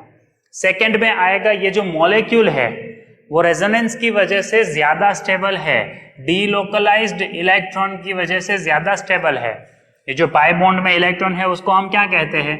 यहाँ पे आप जो भी इलेक्ट्रॉन दिखाओगे ये इलेक्ट्रॉन को क्या कहते हैं? Delocalised electrons. तो ये इलेक्ट्रॉन घूमते रहते हैं जिसकी वजह से ये मॉलिक्यूल स्टेबल है और उसका कार्बोकेटाइन कैसा है? इनस्टेबल। तो कार्बोकेटाइन स्टेबल नहीं है, इनस्टेबिलिटी जो है कार्बोकेटाइन में उसका रीजन है रेजोनेंस। रेजोनेंस की वजह से मॉलिक्यूल स्टेबल है, कार्बोकेटाइन कैसा है? अनस्टेबल है। सो याद रखिए ये, इसकी वजह से रिएक्शन कम है। लेकिन अगर ये हेलोएरिन पे इलेक्ट्रॉन विड्रॉइंग ग्रुप प्रेजेंट है, जैसे कि NO2 SO3H, तो ये इलेक्ट्रॉन विड्रॉइंग ग्रुप है, वो कहाँ पे प्रेजेंट होने चाहिए? ये हेलोजन के ऑर्थो या पैरा पोजिशन पे।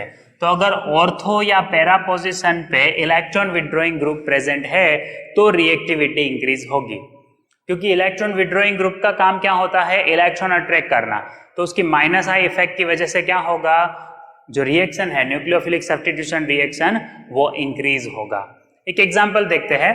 क्लोरोबेंजीन में जब हम NaOH ऐड करते हैं 623 केल्विन टेम्परेचर, 300 एटमॉस्फेरिक प्रेशर पे, तो पहला जो स्टेप है उसमें क्या मिलेगा? Sodium phenoxide. फिर हम उसमें एसिड ऐड करेंगे तो हमें मिलेगा फिनॉल। तो ये 2 स्टेप रिएक्शन है। पहले स्टेप में मिलेगा सोडियम फिनॉक्साइड, सेकेंड स्टेप में मिलेगा हमें फिनॉल। इसको हम डाउ प्रोसेस भी बोल सकते हैं, डाउ प्रोसेस भी है ये, क्योंकि क्लोरोबेंजीन में से हमने इस तरह से फिनॉल बनाया है। नेक्स्ट प्रोसेस देखो, क्लोरोबेंजीन है लेकिन अब पैरा पोजीशन पे नाइट्रो ग्रुप है, तो इसका इजीली न्यूक्लियोफिलिक सब्स्टिट्यूशन होगा। कैसे? हम इसमें NaOH ऐड करेंगे, लेकिन अब देखो टेम्परेचर डिक्रीज हो गया, टेम्परेचर 623 की जगह सिर्फ 443, प्रेशर तो लगाना ही नहीं पड़ेगा, तो सोडियम फिनॉक्साइड बनेगा। सेकेंड स्टेप में H+ ऐड करोगे तो Cl की जगह OH आएगा। तो ये न्यूक्लियोफिलिक सब्स्टिट्यूशन इजी हो गया इन प्रेजेंस ऑफ NO2। ये एक NO2 पैरा पे था, अब हमने ऑर्थो पैरा ऑर्थो तीनों पे NO2 ग्रुप रख दिया, तो ये रिएक्शन इतना इजी हो जाता है कि अब तो NaOH भी नहीं ऐड करना पड़ता, सिर्फ वाटर ऐड करेंगे, और इतना हीट नहीं करना पड़ता, सिर्फ वार्म करेंगे तो भी ये Cl डिस्प्लेस होके OH वहां पे आएगा। न्यूक्लियोफिलिक सब्स्टिट्यूशन इजी होगा अगर इलेक्ट्रॉन विड्रॉइंग ग्रुप प्रेजेंट है, लेकिन कहां पे? ऑर्थो एंड पैरा पे। अगर ये मेटा पोजीशन पे नाइट्रो ग्रुप प्रेजेंट है तो उससे रिएक्शन में कोई चेंज नहीं होगा, याद रखो ये। तो अब हम देखते हैं इलेक्ट्रोफिलिक सब्स्टिट्यूशन रिएक्शंस, जिसमें सबसे पहला है हेलोजिनेशन रिएक्शन। हेलोजिनेशन कैसे होगा? क्लोरीन से एनहाइड्रस FeCl3 के प्रेजेंस में होगा हेलोजिनेशन। मतलब हम क्लोरोबेंजीन में अगर क्लोरीनेशन करते हैं तो FeCl3 से क्या होगा? FeCl3 एक क्लोरीन इसमें से ले लेगा तो FeCl4 माइनस बनेगा और एक Cl बनेगा पॉजिटिव। तो वो पॉजिटिव जो पॉजिटिव है मतलब इलेक्ट्रोफाइल है, तो वो ये क्लोरोबेंजीन पे अटैक करेगा। लेकिन कहाँ पे आएगा? तो क्लोरोबेंजीन है ऑर्थो पैरा डायरेक्टिंग ग्रुप, तो जो Cl+ बना वो ऑर्थो और पैरा पोजीशन पे आएगा, इसलिए हमें 1,2 डाइक्लोरोबेंजीन और 1,4 डाइक्लोरोबेंजीन मिलेगा। नेक्स्ट ये हेलोजिनेशन था, अब नेक्स्ट प्रोसेस है नाइट्रेशन। तो नाइट्रेशन कैसे होगा? अगर कंसंट्रेटेड नाइट्रिक एसिड लेंगे इन प्रेजेंस ऑफ कंसंट्रेटेड H2SO4, तो ये नाइट्रिक एसिड में से आप ऐसे लिख सकते हो HO मतलब OH बनेगा नेगेटिव ग्रुप और NO2 बनेगा पॉजिटिव ग्रुप। तो इस तरह ये नेगेटिव और ये पॉजिटिव है, तो ये NO2 पॉजिटिव है मतलब इलेक्ट्रोफाइल है, तो ये बेंजीन रिंग पे कहाँ पे आएगा? ऑर्थो पैरा पोजिशन पे। तो ऑर्थो पे आएगा तो 1 क्लोरो 2 नाइट्रोबेंजीन, पैरा पे आएगा तो 1 क्लोरो 4 नाइट्रोबेंजीन, ऐसे दो प्रोडक्ट्स हमें मिलेंगे, जिसमें याद रखना पैरा पोजिशन पे जो है ना वो मेजर प्रोडक्ट है, ऑर्थो पोजिशन का प्रोडक्ट माइनर है, पैरा पोजिशन वाला प्रोडक्ट मेजर अमाउंट में मिलेगा, परसेंटेज यील्ड उसका ज्यादा होगा। अब बात करें सल्फोनेशन की, तो सल्फोनेशन में आप समझो H2SO4 ऐड करते हो तो एक आप OH अलग करोगे और तो बचेगा SO3H। तो SO3H होता है पॉजिटिव, वो है इलेक्ट्रोफाइल, तो वो बेंजीन रिंग पे आएगा ऑर्थो पैरा पोजिशन पे। तो ऑर्थो पोजिशन पे आएगा तो उसको प्रायोरिटी मिलेगा, सो क्लोरीन आएगा सेकेंड नंबर पे।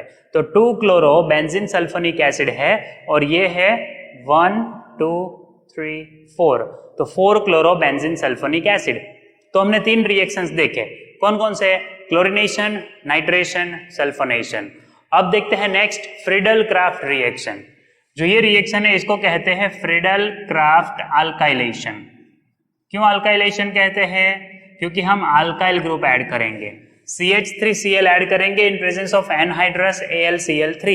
तो AlCl3 ये Cl को अट्रैक्ट करेगा, मतलब बनेगा AlCl4 माइनस और ये CH3 बनेगा पॉजिटिव, Cl माइनस और CH3 पॉजिटिव। तो ये इलेक्ट्रोफाइल हुआ, वो बेंजीन रिंग पे अटैक करेगा, कहाँ पे आएगा? ऑर्थो पैरा पे, क्योंकि chlorine ortho para directing group है। तो यहाँ पे नाम क्या लिखोगे इसका? अगर आप प्रायोरिटी क्लोरीन को देते हो तो 1 क्लोरो 2 मिथाइल बेंजीन है और इसका नाम क्या लिखोगे? 1 क्लोरो 4 मिथाइल बेंजीन। अगर आप कंपाउंड का नाम टोल्यूइन रखते हो तो 2 क्लोरो टोल्यूइन और 4 क्लोरो टोल्यूइन ऐसा भी नाम लिख सकते हो।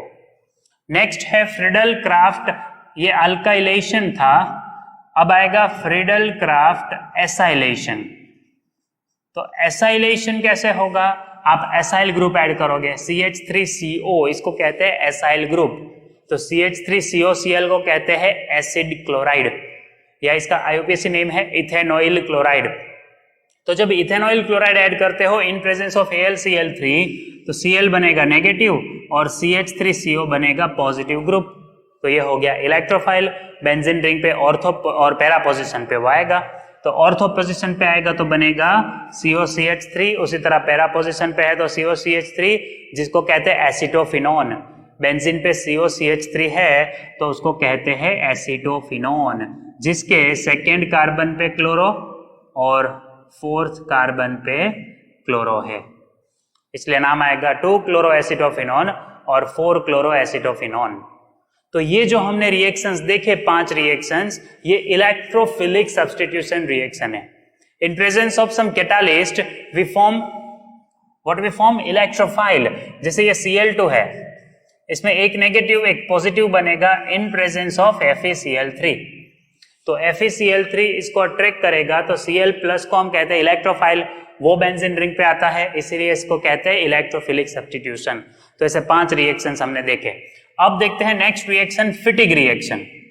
मैंने आपको पहले करवाया था वुड्स रिएक्शन, जिसमें 2 क्लोरोमीथेन का कॉम्बिनेशन होता है क्लोरीन निकल के।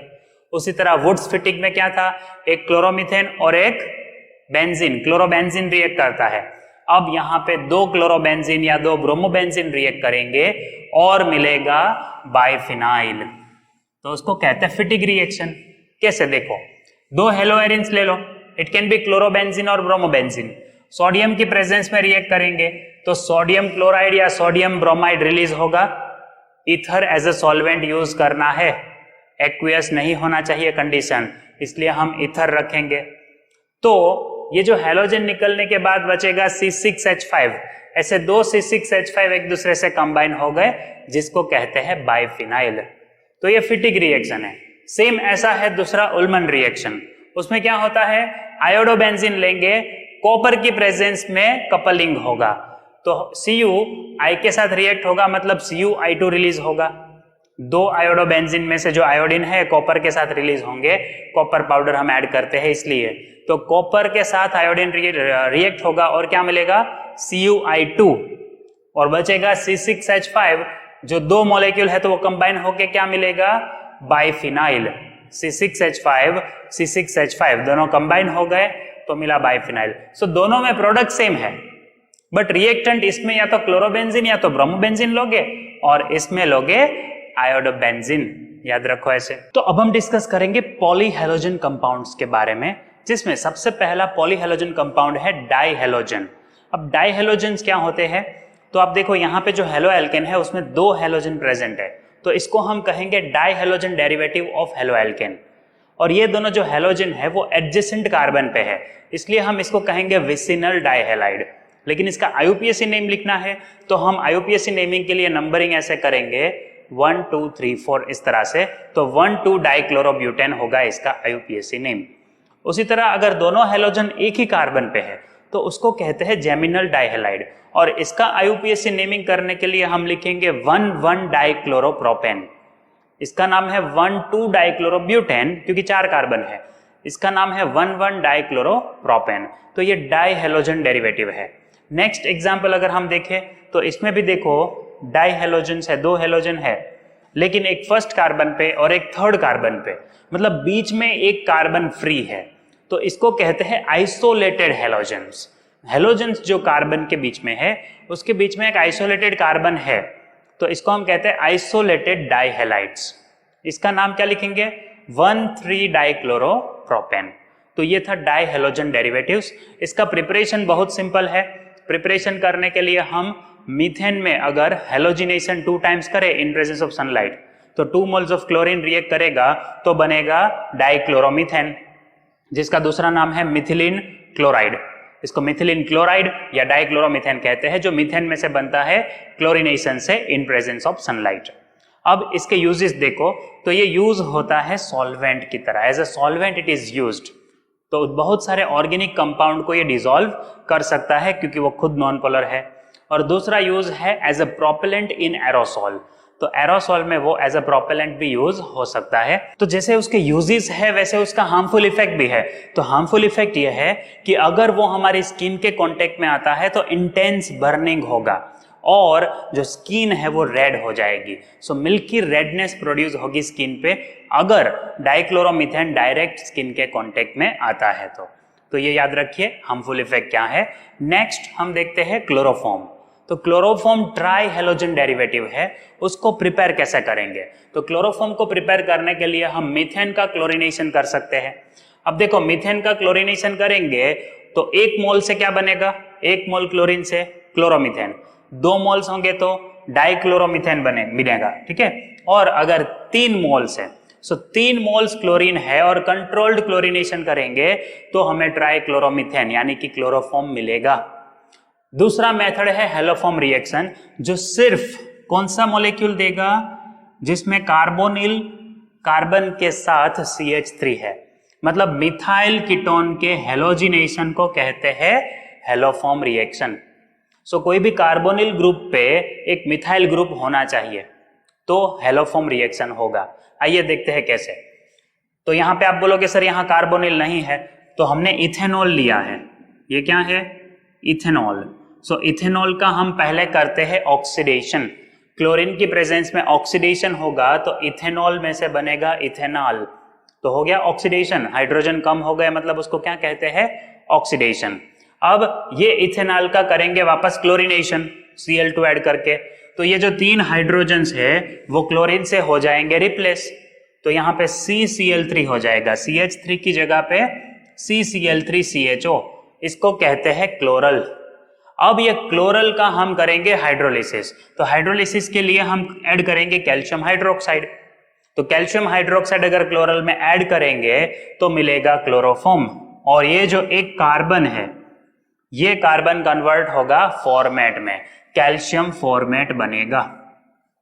तो जो कार्बोनिल कंपाउंड है वो कैल्शियम फॉर्मेट में कन्वर्ट होगा और CCl3 कन्वर्ट होगा CHCl3 में। तो इस तरह से हमें मिथाइल कीटोन के रिडक्शन से, मिथाइल कीटोन के हाइड्रोलिसिस से हमें क्या मिलता है? क्लोरोफॉर्म। सो आपको यहाँ पे एक क्वेश्चन पूछ सकते हैं, कौन कौन से रिएक्शंस हैलोफॉर्म रिएक्शन में होते हैं? तो एक है ऑक्सीडेशन, अगर अल्कोहल दिया है तो उसको एल्डिहाइड में कन्वर्ट करेंगे या कीटोन में कन्वर्ट करेंगे, तो पहला स्टेप है ऑक्सीडेशन। सेकेंड स्टेप है क्लोरीनेशन, एल्डिहाइड या कीटोन का क्लोरीनेशन करेंगे तो क्लोरल मिलेगा, और थर्ड स्टेप में हम करते हैं उसका हाइड्रोलिसिस। तो इस तरह से ये 3 रिएक्शन है। तो आपको कभी ऑप्शन पूछा है विच of the following reaction is not involved? Oxidation, hydrolysis, reduction and chlorination. तो रिडक्शन कहीं पे नहीं है, देखो रिडक्शन इसमें इन्वॉल्व्ड नहीं है, ये बात आप याद रखिए। एक क्वेश्चन ऐसा भी पूछ सकते हैं, विच of the following does not give haloform reaction? बहुत ही इंपॉर्टेंट क्वेश्चन है ये, हैलोफॉर्म रिएक्शन कौन नहीं देगा? मैंने यहाँ पे 4 एग्जांपल्स दिए हैं, एग्जांपल्स अलग भी हो सकते हैं, आपको कॉन्सेप्ट देखना है। क्या है कॉन्सेप्ट? OH है, अगर इसका ऑक्सीडेशन करेंगे तो यहाँ कीटोन आएगा, तो कीटोन आएगा तो उसके नेक्स्ट कार्बन पे CH3 है, मतलब ये हैलोफॉर्म रिएक्शन देगा। कीटोन, तो जिसके कार्बोनिल कार्बन पे CH3 है तो वो हैलोफॉर्म रिएक्शन देगा। यहां पे इसका ऑक्सीडेशन करोगे तो कीटोन आएगा, उस पे क्या है? C2H5 है, C2H5 है, मतलब इसका ऑक्सीडेशन करने से हमें ये मिलेगा CO CH2CH3 CH2CH3। तो कार्बोनिल कार्बन पे CH3 है नहीं है, तो ये हैलोफॉर्म रिएक्शन नहीं देगा। और नेक्स्ट देखो, ये कार्बोनिल पे एक तरफ CH3 नहीं है लेकिन दूसरी तरफ है, तो एक CH3 है तो ये देगा। सो जिस पे मिथाइल प्रेजेंट है, कीटोन के साथ मिथाइल प्रेजेंट है, वो हैलोफॉर्म रिएक्शन देगा, उसके हैलोजिनेशन से क्लोरल बनेगा। अच्छा, एक क्वेश्चन पूछा, which aldehyde gives haloform reaction? So only acetaldehyde, or you can say ethanol. Only ethanol gives haloform reaction. Methanol नहीं मिलेगा, मिथेनॉल से हैलोफॉर्म रिएक्शन नहीं होगा क्योंकि उसमें CH3 नहीं है। आप बोलोगे सर प्रोपेनॉल में CH3 है, लेकिन प्रोपेनॉल कैसा हो जाता है? CH3 CH2 CH double bond हो, तो ये कार्बोनिल पे CH2 है, CH3 नहीं है। कार्बोनिल कार्बन पे CH3 होगा तो हैलोफॉर्म रिएक्शन होगा। सो बहुत ही सिंपल है, क्लोरोफॉर्म प्रिपरेशन आपको याद रखना है, अल्कोहल में से बनेगा, लेकिन कब? कार्बोनिल कार्बन जो अल्कोहल में से बनेगा उस पे CH3 आना चाहिए, तो हैलोफॉर्म रिएक्शन होगा। या तो कीटोन हैलोफॉर्म रिएक्शन देंगे, अगर वो कौन से कीटोन है तो कार्बोनिल के साथ एक CH3 कंपलसरी होना चाहिए। सो मिथाइल कीटोन, इन शॉर्ट आपको याद रखना है, मिथाइल कीटोन अगर प्रेजेंट है किसी ग्रुप में तो वो हैलोफॉर्म रिएक्शन देगा। अब हैलोफॉर्म मतलब यहाँ क्लोरोफॉर्म जो बनाया उसके प्रॉपर्टीज क्या है? तो उसका सबसे पहला प्रॉपर्टी है in presence of light, oxygen के साथ रिएक्ट करके वो पॉइजनियस सब्सटेंस बनाता है फॉस्जिन। ये पॉइजनियस सब्सटेंस है तो ये नहीं बनना चाहिए। उसके लिए हम क्या करेंगे? उसको हम डार्क ब्राउन बोतल में स्टोर करेंगे और एयर के कांटेक्ट में ना आए इसलिए हम उसमें डालेंगे 1% इथेनॉल। वो क्या करेगा? जो फॉस्जिन बनता है उसको कन्वर्ट कर देगा डाई इथाइल कार्बोनेट में। Ethanol convert phosgene into di ethyl carbonate which is not harmful. तो ये पहला प्रॉपर्टी क्लोरोफॉर्म का याद रखो, एयर के साथ रिएक्ट करके वो बनाता है फॉस्जिन। नेक्स्ट है it is used to in production of freon. जैसे रेफ्रिजरेटर में हम यूज करते हैं R22, वो फ्रियोन है, वो इसमें से बनता है। एसी में भी जो हम फ्रियोन यूज करते हैं वो भी हम क्लोरोफॉर्म में से बना सकते हैं। नेक्स्ट देखो, वो नाइट्रिक एसिड के साथ रिएक्ट करता है। क्लोरोफॉर्म कंसंट्रेटेड नाइट्रिक एसिड के साथ यूज करेगा तो एक इंपॉर्टेंट इंसेक्टिसाइड बनता है जिसका नाम है क्लोरोपिक्रिन, NO2CCl3। इसको कहते हैं chloropicrin which is important insecticide. और एक यूज है, वो अगर सिल्वर के साथ रिएक्ट करे, ये उसका केमिकल रिएक्शन है। क्लोरोफॉर्म अगर सिल्वर के साथ रिएक्ट करे तो कपलिंग रिएक्शन होता है। कैसा कपलिंग रिएक्शन? ये Ag क्लोराइड को ले जाएगा, है ना, तो 6 AgCl रिलीज होंगे और ये CH के साथ कंबाइन होके देगा एसिटिलीन। तो जैसा हमने वुड्स रिएक्शन देखा था, ये सेम वैसा ही रिएक्शन है। वुड्स रिएक्शन में हमने सोडियम यूज किया था एज अ मेटल, यहाँ पे सिल्वर यूज हुआ और कपलिंग रिएक्शन हुआ। ठीक है, CH3 कंबाइन होते हैं सोडियम की प्रेजेंस में तो वुड्स रिएक्शन है, यहाँ पे CH कंबाइन होंगे एसिटिलीन बनेगा। तो यहाँ क्लोरोफॉर्म के प्रॉपर्टीज खत्म होते हैं। आपको एक और यूज क्लोरोफॉर्म का पता होना चाहिए, it is used as anaesthetic. Operations करने हैं, किसी को अगर बेहोश करना है तो हम इसको यूज कर सकते हैं, लेकिन वो पूरे बॉडी को बेहोश कर देगा, मतलब फिर कुछ पता नहीं चलेगा कि कौन से पार्ट में ऑपरेशन हो रहा है। अब देखते हैं next compound, tetrahalogen derivative, carbon tetrachloride. इसको कहते हैं कार्बन टेट्राक्लोराइड या फिर टेट्राक्लोरोमीथेन। इसका यूज क्या है? प्रिपरेशन तो सिंपल है, आपने 3Cl2 ऐड किया था, इसकी जगह 4Cl2 ऐड करो तो बनेगा कार्बन टेट्राक्लोराइड। मीथेन में 4Cl2 ऐड करने से बन जाएगा कार्बन टेट्राक्लोराइड, या फिर क्लोरोफॉर्म में 1Cl2 ऐड करो तो भी बन जाएगा carbon tetrachloride in presence of sunlight. But इसके यूजेस क्या है? तो यूजेस में पहला है it is used as a solvent, क्योंकि वो देखो ऑर्गेनिक है और नॉन पोलर है, तो it is used as a solvent to dissolve organic substance. Second है ड्राई क्लीनिंग में यूज होता है, ग्रीन केमिस्ट्री में बहुत ही इसका यूज है क्योंकि ये हार्मफुल नहीं है।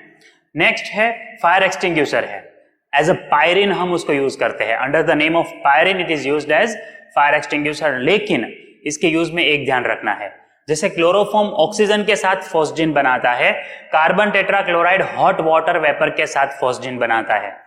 तो अगर आपको पता है कि जहां आग लगी है वहां पे पानी यूज हुआ था, वाटर वेपर प्रेजेंट है, तो वहां पे कार्बन टेट्राक्लोराइड यूज नहीं करना है। ऑयल की वजह से आग लगी है, कहीं पे शॉर्ट सर्किट की वजह से आग लगी है, वहां पे आप कार्बन टेट्राक्लोराइड यूज कर सकते हो, तो it is used as a fire extinguisher.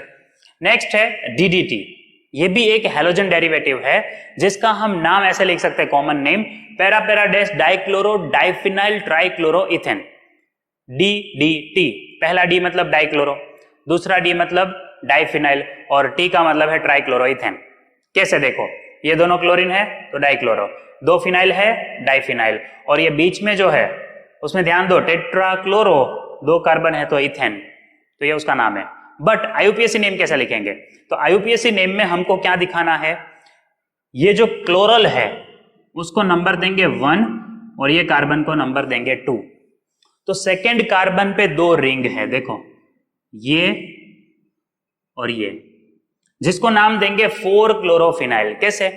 यहां से नंबरिंग देंगे 1 2 3 4, तो ये हो गया 4 क्लोरोफिनाइल। 4 क्लोरोफिनाइल दो बार है इसलिए लिखा 20, पूरा कॉम्प्लेक्स दो बार है ना, इसलिए डाई नहीं लिखना है, 20 ट्रीस टेट्रा किस ऐसा लिखते हैं हम, तो 20 फिर लिखेंगे 4 क्लोरोफिनाइल क्योंकि वो बेंजीन रिंग है, वो सेकेंड कार्बन पे है और दो रिंग है ना, इसलिए हमने लिखा 2 2 20 4 क्लोरोफिनाइल। फिर फर्स्ट का पोजीशन पे क्या है, 3 क्लोरीन है, तो 1 1 1 ट्राइक्लोरोइथेन, ये हुआ IUPAC नेम। अब इसके यूजेस क्या है? तो इसका यूज है as a insecticide it is used, ठीक है। DDT का सबसे बड़ा यूज है एज अ इंसेक्टिसाइड, बट इसका एक प्रॉब्लम है, ये फैट में क्या होता है, डिसॉल्व नहीं हो जाता, मतलब ये यूज नहीं होता, वो हमारे फैट में ऐसे ही पड़े रहता है, उसकी वजह से बायोलॉजिकल मैग्निफिकेशन होता है और इसीलिए इसका यूज बैन हो गया है, वरना ये एज अ इंसेक्टिसाइड यूज होता था। तो अब हम कुछ MCQ की प्रैक्टिस कर लेते हैं जिससे चैप्टर पूरा क्लियर हो जाए एक बार। तो पहला MCQ है इस तरह से, when HCl gas is treated with propane in presence of benzoyl peroxide it gives। तो यहाँ पे ध्यान रखना, बेंजोइल पेरोक्साइड की प्रेजेंस में रिएक्शन है तो आपको ऐसा लगेगा कि एंटी मार्कोनिकॉफ रूल अप्लाई करना है, और आप क्वेश्चन कुछ इस तरह से देखोगे कि आपको प्रोपिन दिया है तो आप लिखोगे CH3CH डबल बॉन्ड CH2 और आप इसमें HCl ऐड करते हो इन प्रेजेंस ऑफ पेरोक्साइड। सो बहुत सारे स्टूडेंट्स ये गलती करके आते हैं कि पेरोक्साइड इफेक्ट लगाते हैं और एंटी मार्कोनिकॉफ प्रोडक्ट यानी कि 1 क्लोरोप्रोपेन, कहाँ है ऐसा 1 क्लोरोप्रोपेन, तो ये रहा N प्रोपाइल क्लोराइड, ये टिक करके आते हैं तो वो हो जाएगा गलत, क्योंकि ध्यान से रीड करो रेफरेंस बुक क्या लिखा है, सिर्फ HBr में पेरोक्साइड इफेक्ट होगा, ठीक है, सिर्फ HBr होगा तो पेरोक्साइड इफेक्ट होगा, HCl में नहीं होगा, तो यहाँ पे पेरोक्साइड की प्रेजेंस में भी मार्कोनिकॉफ एडिशन ही होगा। मतलब ज्यादा अल्काइल वाला प्रोडक्ट ही मिलेगा, तो हमें 2-क्लोरोप्रोपेन एज ए मेजर प्रोडक्ट मिलेगा। सो बहुत ही सिंपल है, याद रखना HBr है तो एंटी मार्कोनिकोफ रूल आएगा। यहाँ पे HCl ऐड किया है तो आप कौन सा रूल अप्लाई करोगे? मार्कोनिकोफ, पेरोक्साइड इफेक्ट नहीं लगाना है। सेकेंड क्वेश्चन देख लो, आइडेंटिफाई C। आपको ये क्या है वो देखना है, ठीक है, ये बोलना है।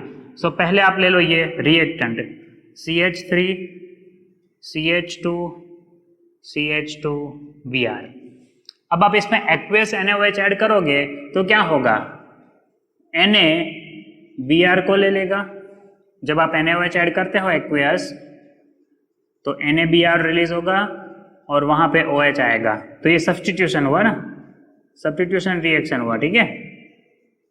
ये है A। अब इसमें आपने ऐड किया Al2O3, तो उससे क्या होगा? डिहाइड्रेशन होगा, ये वाटर एब्जॉर्ब कर लेता है, H2O निकल जाएगा।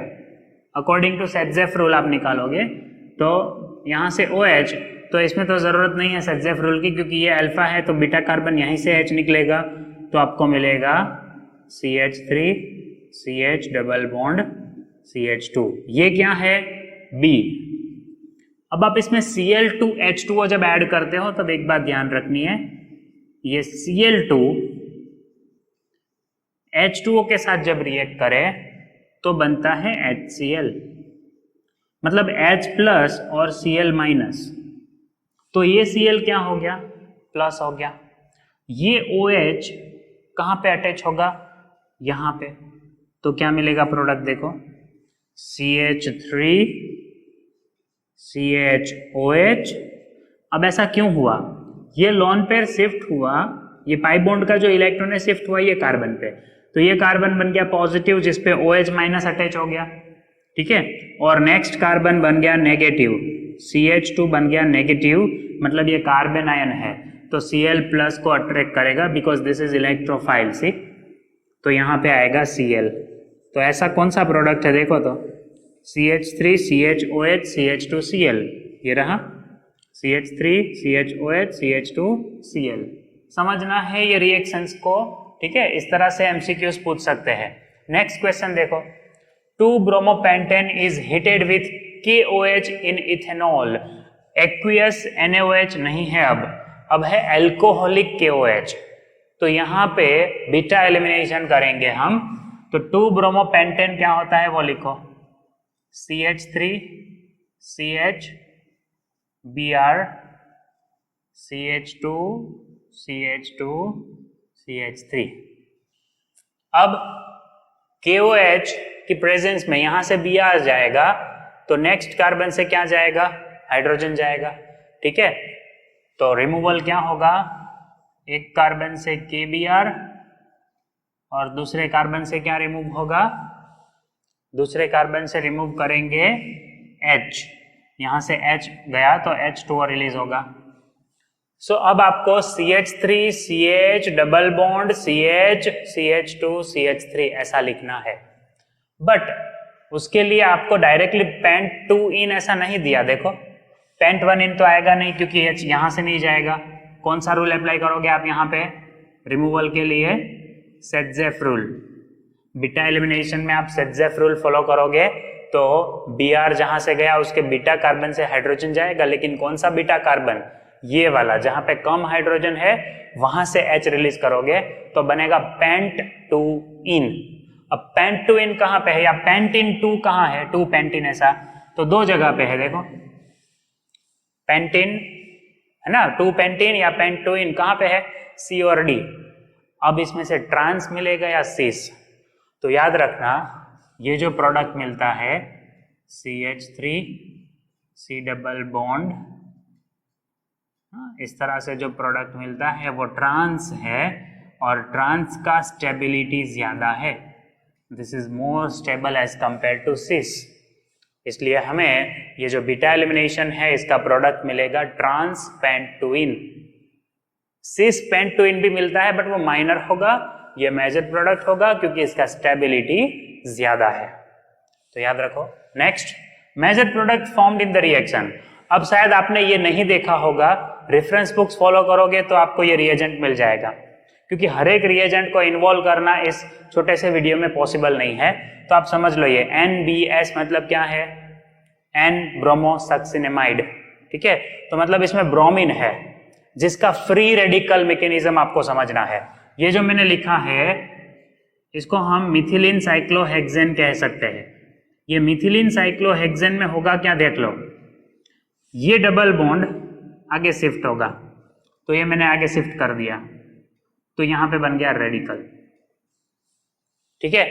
ये डबल बॉन्ड जब आगे शिफ्ट हुआ तो यहां पे बना रेडिकल। ये रेडिकल किसकी प्रेजेंस में बना, इन प्रेजेंस ऑफ ब्रोमीन रेडिकल, ठीक है, Br2, in presence of Br2।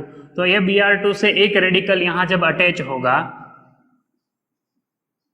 एक Br ये CH2 पे जब अटैच होगा तो एक Br रेडिकल फिर से फ्री होगा, वो Br रेडिकल फिर से आगे रिएक्शन करा सकता है। तो आपको ये फ्री रेडिकल मैकेनिज्म जो है समझना है। सो डबल बॉन्ड शिफ्ट आगे हो जाएगा और ब्रोमीन ऐड होगा, जिसको आप एलाइलिक एडिशन भी बोल सकते हो। ये एलाइलिक एडिशन हुआ। सो एलाइलिक एडिशन से आपको मेजर प्रोडक्ट मिलेगा, ठीक है। अब देखते हैं नेक्स्ट, यहाँ पे the major product formed in the reaction. तो यहाँ पे भी देखो हमारे पास डबल बॉन्ड है, उसका हम ब्रोमिनेशन करेंगे। तो ब्रोमिनेशन करेंगे तो इन प्रेजेंस ऑफ हीट और you can say UV light, तो क्या प्रोडक्ट मिलेगा। बहुत सारे स्टूडेंट्स ये टिक करके आते हैं, है ना, बोलते हैं एडिशन हुआ, ब्रोमीन है, डबल बॉन्ड तोड़ के एक एक कार्बन पे बैठेगा। याद रखना एडिशन रिएक्शन जो है, नॉर्मल एडिशन रिएक्शन, वो रूम टेम्परेचर पे होता है। डबल बॉन्ड तोड़ के वहां पे हेलोजन ऐड करना वो कब होता है, रूम टेम्परेचर पे। यहाँ पे ज्यादा टेम्परेचर है ना, टेम्परेचर अगर ज्यादा है तो एलाइलिक रिएक्शन होगा, एलाइलिक एडिशन होगा, या इसको आप सब्स्टिट्यूशन बोल सकते हो, एलाइलिक सब्स्टिट्यूशन होगा। कैसे, ये डबल बॉन्ड जहां है उसके नेक्स्ट कार्बन से, मतलब जो एलाइलिक कार्बन है वहां से H Br के साथ जाएगा और Br वहां पे आएगा, तो सब्स्टिट्यूशन हुआ ना, H को ब्रोमीन ने सब्स्टिट्यूट किया, तो आपका जो प्रोडक्ट है वो क्या होगा, double bond as it is, next carbon पे ब्रोमीन आएगा, ये कार्बन पे ब्रोमीन आएगा, तो ऐसा एक ही प्रोडक्ट है, ठीक है। तो यहाँ देखो दोनों में जो प्रोडक्ट है उसमें जो गलती होती है ध्यान रखना। पहला यहाँ पे क्या गलती होती है, CH2 है तो यहाँ पे Br लगा देते हैं और डबल बॉन्ड रिमूव करके ये प्रोडक्ट देते हैं, बट ये गलत है, ये नहीं आएगा। डबल बॉन्ड आगे शिफ्ट होगा तो ये वाला प्रोडक्ट करेक्ट है। उसी तरह यहाँ पे क्या लिख के आ जाते हैं, 1,2-डाइब्रोमोसाइक्लोहेक्सेन, सो ये भी गलत है, एडिशन नहीं होगा, रूम टेम्परेचर पे एडिशन होता है। यहाँ पे तो हमने हीट दिया है ना, तो टेम्परेचर ज्यादा है तो एलाइलिक सब्स्टिट्यूशन होगा। सो डबल बॉन्ड के नेक्स्ट कार्बन से H का सब्स्टिट्यूशन होगा हेलोजन से। तो प्रोडक्ट्स आपको इस तरह समझ में आने चाहिए, रिएक्शन की प्रैक्टिस ऐसे करो। तो देखिए नेक्स्ट क्वेश्चन इस तरह से है, find the structure of the product. आपको यहाँ पे रिएक्टेंट दिया है जिसमें बेंजीन पे एक OH है और एक मिथाइल ग्रुप जो है, मिथिलीन ग्रुप जो है CH2, उस पे एक OH है। उसमें जब HCl ऐड करते हैं और हीटिंग करते हैं तो कौन सा प्रोडक्ट मिलेगा। तो होती है गलती कभी, ये OH की जगह Cl आप लिख सकते हो इसको सब्स्टिट्यूट करके, उसी तरह ये OH को भी सब्स्टिट्यूट करके एक Cl दिखाने की गलती कर देते हैं। बट आपको इतना सिंपल लॉजिक लगाना है कि ये OH डायरेक्टली बेंजीन से अटैच्ड है और ये जो कार्बन है वो sp2 हाइब्रिडाइज्ड है। तो जब वो sp2 हाइब्रिडाइज्ड है, मतलब बॉन्ड लेंथ बहुत छोटा होगा, तो वो OH सब्स्टिट्यूट नहीं हो सकता, ये OH को Cl सब्स्टिट्यूट नहीं कर सकता, सो वो OH एज इट इज रहेगा। तो ऐसा आपके पास सिर्फ एक प्रोडक्ट है, ये सब में सब्स्टिट्यूट कर दिया है, इसमें सब्स्टिट्यूट नहीं हुआ, ठीक है। तो ये बेंजीन पे जो OH है वो इतना इजीली सब्स्टिट्यूट नहीं होगा, सिर्फ हीट करने से क्या सब्स्टिट्यूट होगा, नहीं हो सकता। तो ये होगा आपका मेन प्रोडक्ट, मतलब सिर्फ जो CH2 के साथ OH अटैच है वो क्लोरीन से सब्स्टिट्यूट होगा, H के साथ वाटर मॉलिक्यूल रिलीज होगा। तो ऐसे आपको पता चलना चाहिए ये प्रोडक्ट है। नेक्स्ट देखते हैं, एक ट्रांसफॉर्मेशन है हमारे पास, ये एलाइलिक हेलाइड है, एलाइलिक हेलाइड में से साइक्लोएल्केन मिला। मतलब ये कार्बन पे हाइड्रोजन आएगा और ये ब्रोमीन भी हाइड्रोजन के साथ रिलीज होगा और वहां पे भी एक हाइड्रोजन आएगा, मतलब ये रिडक्शन रिएक्शन है, हाइड्रोजन इसमें ऐड हुए हैं। ठीक है, तो ऐसा कैसे होगा, कौन सा रिएजेंट है जो ये कर सकता है? तो अभी तो रिएजेंट देख के आपको डायरेक्टली पता चलना चाहिए कि ये जो रिएक्शन है वो जिंक की प्रेजेंस में होगी। मतलब जिंक को जब HCl में ऐड करते हैं तो हाइड्रोजन गैस रिलीज होगा, वो इस पे आएगा, ये Br हाइड्रोजन के साथ जाएगा और वहां पे भी हाइड्रोजन आएगा, तो मिल जाएगा साइक्लोहेक्सेन। तो कौन सा रिएजेंट होगा? Zinc added in acid. तो ये रिएजेंट से हम इजीली ये ट्रांसफॉर्मेशन कर सकते हैं। अब देखते हैं नेक्स्ट रिएक्शन। हेलो एल्केन लिया है 2-ब्रोमो-प्रोपेन, उसमें अल्कोहलिक KOH ऐड किया। सो हमें सिर्फ बीटा एलिमिनेशन करना है, यहां से ब्रोमीन जाएगा और बीटा कार्बन से हाइड्रोजन। सिमेट्रिकल है तो कोई भी बीटा कार्बन से हाइड्रोजन आप रिमूव कर सकते हो। तो क्या मिलेगा product? CH3 CH double bond CH2, ये होगा A, प्रोपीन। अब इसमें HBr ऐड किया इन प्रेजेंस ऑफ पैरोक्साइड, तो एंटी मार्कोनिकॉफ एडिशन होगा, मतलब ये फर्स्ट कार्बन पे ब्रोमीन आएगा, तो B क्या होगा?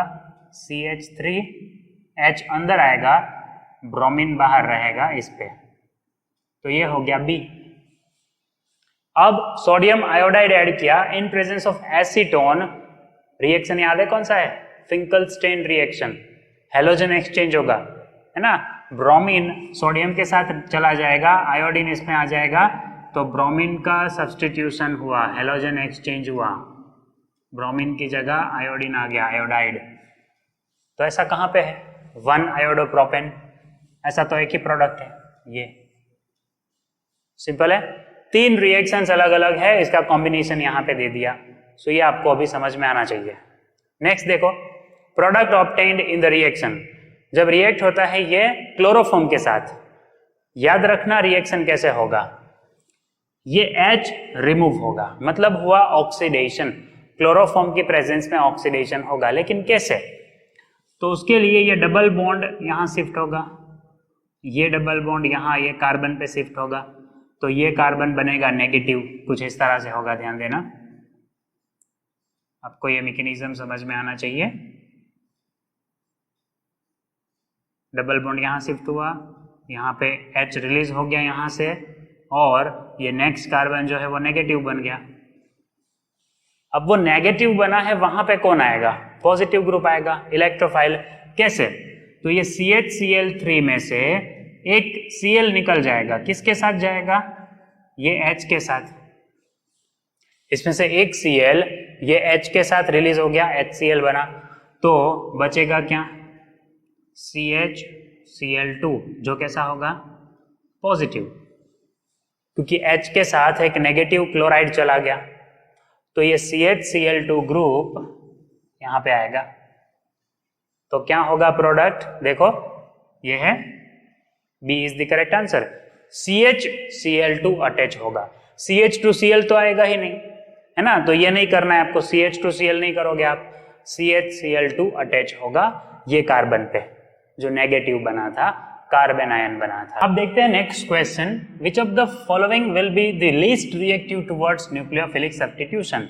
न्यूक्लियोफिलिक सब्स्टिट्यूशन, जिसको हम एसिड रिएक्शन कहते हैं, ये तब इजीली हो सकता है जब यहाँ पे हेलोजन है हमारे पास, तो हेलोजन sp3 कार्बन से अटैच्ड होना चाहिए, तो इजीली रिएक्शन होगा। तो ये क्लोरीन जो हेलोजन है वो sp3 कार्बन से अटैच है, सिमिलरली ये क्लोरीन भी sp3 कार्बन से अटैच है, तो ये तो क्विकली हो जाएगा रिएक्शन। हमें पूछा है लिस्ट रिएक्टिव, तो ये दोनों तो आप कट कर दोगे, है ना, ये तो फास्ट रिएक्ट होंगे। बचेंगे ये दो, जहां पे हेलोजन किससे अटैच है? sp2 कार्बन से, ये जो कार्बन है वो sp2 कार्बन है, तो ये बॉन्ड इजीली नहीं टूटेगा। बट अगर इलेक्ट्रॉन विड्रॉइंग ग्रुप प्रेजेंट है तो ये बॉन्ड इजीली टूटता है, ये रिएक्शन इजी हो जाएगा। लेकिन अगर इलेक्ट्रॉन डोनेटिंग ग्रुप है तो ये बॉन्ड और ज़्यादा स्ट्रॉन्ग हो जाएगा, तो ये नहीं टूट पाएगा इसलिए ये लिस्ट रिएक्टिव है। आपको पूछा था which is the least reactive towards nucleophilic substitution, तो इलेक्ट्रॉन डोनेटिंग ग्रुप की प्रेजेंस में nucleophilic substitution reaction rate decrease होता है, याद रखो। Next, which of the following compound can give haloform test. मैंने आपको समझाया था हेलोफॉर्म टेस्ट क्या है, मिथाइल कीटोन का हेलोजिनेशन, मतलब CH3C डबल बॉन्ड O ऐसा ग्रुप होना चाहिए, कीटोन पे कार्बोनिल पे एक CH3 होना चाहिए। तो ऐसा कहाँ पे है, देखो ये है कार्बोनिल, उस पे एक CH3 है, तो इसमें हेलोफॉर्म होगा। यहाँ पे देखो CH3CH2Br, इसमें होगा, इसमें कार्बोनिल ग्रुप ही नहीं है तो नहीं होगा। नेक्स्ट है CH3CHClCH3, इसमें भी कार्बोनिल ग्रुप नहीं है तो नहीं होगा इसमें। CH3CH2CHO, इसमें कार्बोनिल ग्रुप है लेकिन ये प्रोडक्ट ऐसा है, देखो रिएक्टेंट CH3CH2CHO। सो कार्बोनिल ग्रुप के नेक्स्ट कार्बन पे 2 हाइड्रोजन है, 3 हाइड्रोजन होने चाहिए, सिर्फ 2 है, तो इसमें भी हेलोफॉर्म रिएक्शन नहीं होगा। सो कार्बोनिल कंपाउंड पे, कार्बोनिल कार्बन पे मिथाइल होना चाहिए, तो उसका हेलोजिनेशन होगा और हमें मिलेगा क्लोरोफॉर्म। सो सिर्फ ये प्रोडक्ट देगा, ये सिर्फ हेलोफॉर्म रिएक्शन देगा। क्या नाम है इसका, एसिटोफिनोन, C6H5COCH3, तो इसको एसिटोफिनोन कहते हैं। नेक्स्ट क्वेश्चन देखो, correct order for SN1 reaction. वैसे तो आपको ये पता होगा SN1 प्राइमरी में कैसा होगा, कम होगा, सेकेंडरी में ज्यादा, टर्शरी में सबसे ज्यादा।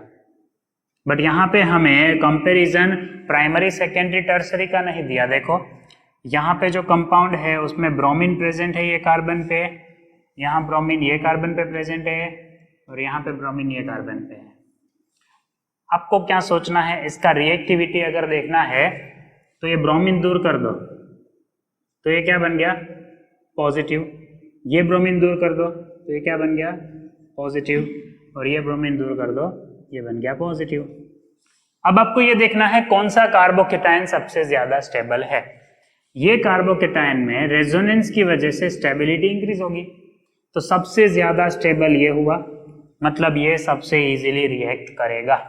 तो correct order of SN1 reaction, जो सबसे ज्यादा स्टेबल है वो सबसे अच्छा रिएक्शन देगा, तो ये कार्बोकेटायन सेकेंड जो ऑप्शन है वो, तो ऐसा ऑप्शन हमें 2 मिलेगा। नेक्स्ट, ये तो रेजोनेंस की बात हुई, अब ये दोनों में रेजोनेंस नहीं है तो क्या होगा, उसमें हाइपर कॉन्जुगेशन। ये कार्बन के नेक्स्ट कार्बन पे यहाँ पे 2 हाइड्रोजन है, और मिथाइल का मतलब होता है वहां पे कितने कार्बन होते हैं, कितने हाइड्रोजन होते हैं, सॉरी 3 हाइड्रोजन। टोटल कितने हाइड्रोजन हो गए ये कार्बोकेटायन पे, 5 अल्फा हाइड्रोजन्स, तो यहाँ पे 5 अल्फा हाइड्रोजन है, तो जिसकी वजह से, या आप ऐसा बोल सकते हो 5 प्राइमरी हाइड्रोजन्स है, तो उसकी वजह से क्या होगा, ज्यादा हाइपर कॉन्जुगेशन होगा। यहाँ पे कैलकुलेट करो तो इसके नेक्स्ट कार्बन पे सिर्फ 2 हाइड्रोजन है, सिर्फ 2 अल्फा हाइड्रोजन, प्राइमरी हाइड्रोजन या अल्फा हाइड्रोजन अगर आप गिनो तो ये सेकेंडरी है, सॉरी, तो हम अल्फा हाइड्रोजन गिनेंगे। कार्बोकेटायन के नेक्स्ट कार्बन पे जो है उसको हम क्या नाम देंगे, अल्फा हाइड्रोजन। तो जहां ज्यादा हाइड्रोजन होंगे वहां हाइपर कॉन्जुगेशन ज्यादा होगा, तो ये ज्यादा स्टेबल होगा। तो सेकेंड के बाद थर्ड का स्टेबिलिटी ज्यादा, और इसके बाद इसका स्टेबिलिटी होगा। तो आप ऑर्डर कौन सा लिखोगे, 2 3 1, कहाँ पे है ऐसा, ये रहा। फिर से एक बार समझ लो, रेजोनेंस की वजह से एलाइलिक सब्सटेंस ज्यादा स्टेबल, उसके बाद हाइपर कॉन्जुगेशन देखना है, तो जिसमें ज्यादा हाइपर कॉन्जुगेशन है वो ज्यादा स्टेबल होगा, तो ये ज्यादा स्टेबल है एज कंपेयर टू दिस। या आप ऐसा भी समझ सकते हो, ये CH3 की वजह से प्लस आई इफेक्ट होगी, यहां से ये CH3 की वजह से प्लस आई इफेक्ट होगी, यहां पे क्या होगा, सिर्फ एक CH3 की प्लस आई इफेक्ट है, तो ये प्लस आई इफेक्ट की वजह से इसका स्टेबिलिटी कम होगा। यहाँ पे प्लस आई इफेक्ट 2 तरफ से है तो इसका स्टेबिलिटी ज्यादा होगा। बहुत सारे इफेक्ट्स भी मैंने आपको जीओसी चैप्टर में करवाए थे, तो वो inductive effect, mesomeric effect, resonance, hyper conjugation, ये सारी चीजें अगर आपको पता है तो ऐसे एमसीक्यूज इजीली सॉल्व कर पाओगे। तो प्रैक्टिस करो, जीओसी चैप्टर पूरा एक बार देख लो। नेक्स्ट क्वेश्चन देखो, न्यूक्लियोफिलिक सब्स्टिट्यूशन का दूसरा एग्जाम्पल। ब्रोमीन का सब्स्टिट्यूशन किसी न्यूक्लियोफाइल से होगा, तो ब्रोमीन निकल गया, ब्रोमाइड निकल गया, वहां पे न्यूक्लियोफाइल अटैच हो गया। अब कुछ न्यूक्लियोफाइल के एग्जाम्पल दिए हैं, जैसे ये फिनॉक्साइड है, ये एसीटेट है, ये हाइड्रोक्सिल ग्रुप है और ये एल्कोक्सी मिथॉक्सी ग्रुप है। तो इसमें decreasing order of rate of reaction लिखना है। तो सबसे ज्यादा कौन रिएक्ट करेगा? ये नेगेटिव है ना, तो जिसमें सबसे ज्यादा नेगेटिव चार्ज होगा वो ज्यादा रिएक्ट करेगा। तो अब देखो है सब में ऑक्सीजन, तो इलेक्ट्रोनेगेटिविटी तो सबका सेम है। अब प्लस आई इफेक्ट किस में होता है? जिसमें प्लस आई इफेक्ट होगा उसका नेगेटिव चार्ज बहुत ज्यादा होगा, तो बहुत ज्यादा रिएक्टिव होगा। तो ऐसा है ये देखो, ये CH3O- है। अब CH3 की प्लस आई इफेक्ट की वजह से ऑक्सीजन पे इलेक्ट्रॉन डेंसिटी इंक्रीज होगा, तो वो ज्यादा रिएक्टिव होगा। तो ये ज्यादा रिएक्टिव, नंबर 4 ज्यादा रिएक्टिव। ऐसे दो ऑप्शंस आ गए आपके पास। उसके बाद आएगा OH, तो नंबर 3 कहां पे है? तो वो भी एज इट इज देखो आ गया। अब आपके पास बचते हैं दो ऑप्शंस, ठीक है, फिनॉक्साइड और एसीटेट। तो फिनॉक्साइड में आप क्या दिखाओगे? बेंजीन रिंग आप दिखाओ, देखो ऐसे। ये बेंजीन रिंग पे आपने जब O- किया तो ये क्या करता है? इलेक्ट्रॉन खींचता है अपनी तरफ ऐसे, ठीक है, तो नेगेटिव चार्ज को स्टेबलाइज करता है। और इसी तरह एसीटेट भी क्या करता है? CH3 C double bond O- उसमें भी ये इस तरह से स्टेबलाइज हो जाता है। तो ये स्टेबिलिटी मिलती है ये दोनों में, जिसमें ज्यादा स्टेबल कौन है? ये, ठीक है। तो मतलब वो सबसे लास्ट में लिखेंगे हम, वो नेगेटिव चार्ज रिमूव हो जाता है, मतलब वो सबसे कम रिएक्टिव है। रेजोनेंस की वजह से नेगेटिव चार्ज रिमूव हो जाता है, तो सबसे कम रिएक्टिव है ये। तो एसीटेट हम यहां लिखेंगे, बाद में लिखेंगे लास्ट में फिनॉक्साइड। तो फिनॉक्साइड का रिएक्टिविटी सबसे कम और एल्कोक्साइड का रिएक्टिविटी सबसे ज्यादा। याद रखना है ये, तो ऑर्डर होगा ये। एक बार देख लो और समझो इसको किस तरह से टिक करना है, ऑप्शन बी। नेक्स्ट देखो, major product for following reaction is. एक रिएक्शन है जिसमें बेंजीन पे आयोडीन अटैच है और CH2, यहां पे आप CH2 समझोगे, CH2 पे Cl है, तो Cl is attach with sp3 carbon, iodine is attach, iodide is attach with sp2 carbon. जब हम NaCN ऐड करेंगे तो साइनाइड से होगा सब्स्टिट्यूशन, साइनाइड या क्लोराइड का सब्स्टिट्यूशन करेगा। और मैंने आपको जो कहा था सब्स्टिट्यूशन रिएक्शन sp3 में इजीली होगा। तो ये क्लोरीन sp3 कार्बन से अटैच है और ये sp2 कार्बन से अटैच्ड है, मतलब आयोडाइड का सब्स्टिट्यूशन नहीं होगा।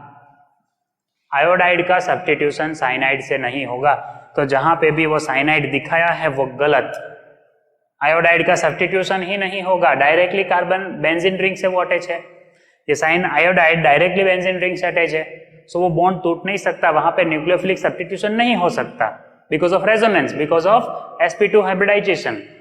ये Cl का सब्स्टिट्यूशन हो सकता है, NaCl रिलीज होगा, NaCl रिलीज होगा, ठीक है, और साइनाइड यहाँ अटैच होगा। तो ऐसा कहाँ है प्रोडक्ट? ये रहा iodide as it is, Cl की जगह लिख दिया साइनाइड, तो ऐसा सब्स्टिट्यूशन होगा। तो ऑर्गेनिक केमिस्ट्री में जितने MCQ की प्रैक्टिस करें उतना कम है, लेकिन हमारे पास टाइम बहुत कम है। मुझे आपको और दूसरे भी चैप्टर्स की प्रैक्टिस करवानी है, थ्योरीज समझानी है, इसलिए ज्यादा प्रैक्टिस के लिए डिस्क्रिप्शन में मैंने वर्कशीट रखा है, वो वर्कशीट डाउनलोड कीजिए, उसमें आपको बहुत ही अच्छे क्वालिटी के MCQs मिलेंगे, उसकी प्रैक्टिस कीजिए और चैप्टर को क्लियर करिए।